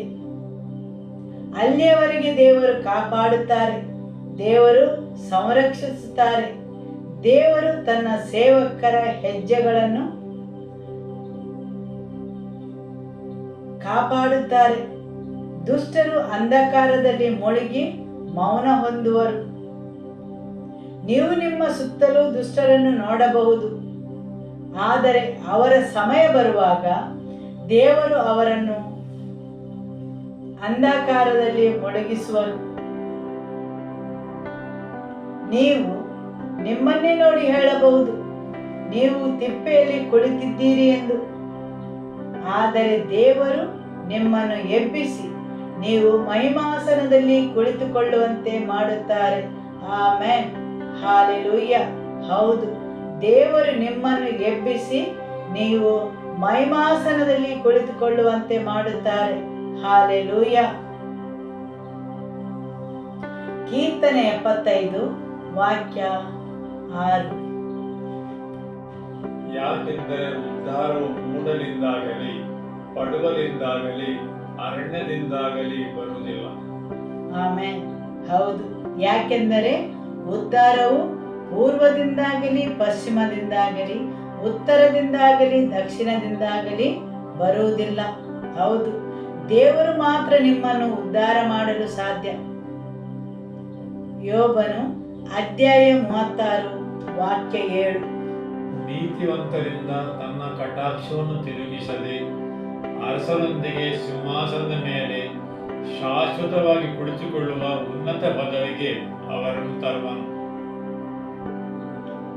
ಹೌದು, ನೀತಿವಂತರಿಂದ ತನ್ನ ಕಟಾಕ್ಷವನ್ನು ಆತನು ತಿರುಗಿಸುವುದಿಲ್ಲ. ಅರಸರೊಂದಿಗೆ ಸಿಂಹಾಸನದ ಮೇಲೆ ಶಾಶ್ವತವಾಗಿ ಕುಳಿತುಕೊಳ್ಳುವ ಉನ್ನತ ಪದವಿಗೆ ಅವರನ್ನು ತರುವನು. ಅರಸರು ಏನನ್ನುತ್ತಾರೆ? ಅವರು ಆಳುತ್ತಾರೆ, ನಿರ್ದೇಶಿಸುತ್ತಾರೆ ಮತ್ತು ಕಾರ್ಯಗತಗೊಳಿಸುತ್ತಾರೆ. ಆತನು ಅವರನ್ನು ಎಬ್ಬಿಸಿ ಅರಸರೊಂದಿಗೆ ಸಿಂಹಾಸನದಲ್ಲಿ ಕುಳಿತುಕೊಳ್ಳುವಂತೆ ಮಾಡುತ್ತಾನೆ. ಅಧಿಕಾರದ ಹಂತ, ಮಹಿಮೆಯ ಹಂತ. ಹೌದು, ಅಲ್ಲಿಗೆ ಅವರನ್ನು ಉನ್ನತಕ್ಕೇರಿಸುತ್ತಾನೆ. ಅಲ್ಲಿ ಅವರು ಅರಸನೊಂದಿಗೆ ಕುಳಿತುಕೊಳ್ಳುವಂತೆ ಮಾಡುತ್ತಾನೆ. ಸರಿಯಲ್ಲವೇ? ಆಮೆನ್. ಅರಸನು ದೈಹಿಕವಾಗಿ ಆಳ್ವಿಕೆ ಮಾಡುತ್ತಾನಾದರೆ ನೀತಿವಂತನು ಆತ್ಮಿಕವಾಗಿ ಆಳ್ವಿಕೆಯನ್ನು ಮಾಡುತ್ತಾನೆ. ಆಮೆನ್. ಅಧಿಕಾರದ ಸ್ಥಳ, ಪ್ರಭುತ್ವದ ಸ್ಥಳದಲ್ಲಿ ಕುಳಿತುಕೊಂಡು ಆಳ್ವಿಕೆ ಮಾಡುತ್ತಾನೆ. ಯೋಬ ಅಧ್ಯಾಯ 36 ವಾಕ್ಯ 6. ಆತನು ದುಷ್ಟರ ಪ್ರಾಣವನ್ನು ಉಳಿಸುವುದಿಲ್ಲ, ಗತಿಹೀನರ ನ್ಯಾಯವನ್ನು ಸ್ಥಾಪಿಸುವನು. ಹೌದು, ದೇವರು ದುಷ್ಟರ ಪ್ರಾಣವನ್ನು ಉಳಿಸುವುದಿಲ್ಲ, ಗತಿಹೀನರ ನ್ಯಾಯವನ್ನು ಸ್ಥಾಪಿಸುವನು. ಹಾಗೂ ಮುಂದುವರಿಸಿ ಹೇಳುತ್ತದೆ, ನೀತಿವಂತರಿಂದ ತನ್ನ ಕಟಾಕ್ಷವನ್ನು ತಿರುಗಿಸದೆ ಅರಸರೊಂದಿಗೆ ಸಿಂಹಾಸನದ ಮೇಲೆ ಶಾಶ್ವತವಾಗಿ ಕೂತುಕೊಳ್ಳುವ ಉನ್ನತ ಪದವಿಗೆ ಅವರನ್ನು ತರುವನು. ಆಮೆನ್. ದೇವರು ಏನನ್ನು ಮಾಡುತ್ತಾರೆ ಅದನ್ನು ಶಾಶ್ವತಕ್ಕೆ ಮಾಡುತ್ತಾರೆ. ಅವರನ್ನು ಉನ್ನತ ಪದವಿಗೆ ಏರಿಸಿ ಅವರನ್ನು ಅಲ್ಲಿ ಶಾಶ್ವತವಾಗಿ ಸ್ಥಾಪಿಸುತ್ತಾನೆ. ಯುದ್ಧವು ಬಲಿಷ್ಠರಿಗಾಗಿ ಅಲ್ಲ, ವೇಗಿಗೆ ಓಟದಲ್ಲಿ ಜಯವಿಲ್ಲ, ಅದೃಷ್ಟ ಮತ್ತು ಅವಕಾಶಗಳಲ್ಲ, ಆದರೆ ದೇವರ ಹಸ್ತವು ಇದನ್ನೆಲ್ಲ ಮಾಡುತ್ತದೆ. ಆತನು ಮಾತ್ರ ನಿಮ್ಮನ್ನು ಉನ್ನತ ಪದವಿಗೆ ಏರಿಸುತ್ತಾನೆ. ಉದ್ಧಾರವು ಪೂರ್ವದಿಂದಾಗಲಿ ಪಶ್ಚಿಮದಿಂದಾಗಲಿ ಉತ್ತರದಿಂದಾಗಲಿ ದಕ್ಷಿಣದಿಂದಾಗಲಿ ಬರುವುದಿಲ್ಲ, ಅದು ಬರುವುದು ದೇವರಿಂದ ಮಾತ್ರ. ಆಮೆನ್. ಹಾಲೆಲೂಯ. ಹೌದು, ಉದ್ಧಾರವು ಬರುವುದು ದೇವರಿಂದ ಮಾತ್ರ. ಹಾಲೆಲೂಯ. ಯೇಸುವೆ ಸ್ತೋತ್ರ. ವಂದನೆ ಯೇಸುವೆ. ಆಮೆನ್. ಇವತ್ತಿನ ದೇವರ ವಾಕ್ಯಗೋಸ್ಕರ ಸ್ತೋತ್ರವನ್ನು ಸಲ್ಲಿಸುವ. ಯೇಸುವೆ ಸ್ತೋತ್ರ. Hallelujah. Every life in this place, Lord, we bring them under your blood and lordship, Lord. We cancel every claims and every works of the enemy against the lives of your people, Lord, against their advancement, Lord. Oh, every kind of deceptions, Lord, every lies, we are uprooted by the truth of your word, Lord. Let their hearts and their minds to be freed in the name of Jesus. Every life we cover it by your blood, Lord. Continue to build them up for your glory, Lord. In your hands I entrust them, and I bless them in the name of the Father. I bless them in the name of the Lord Jesus. And I bless them in the name of the Holy Spirit. Amen. And may the love of God the Father, may the peace of our Lord Jesus Christ, and the fellowship of the Holy Spirit be with you all. Go in the peace of the Lord be with you. Amen. Hallelujah. Shalom.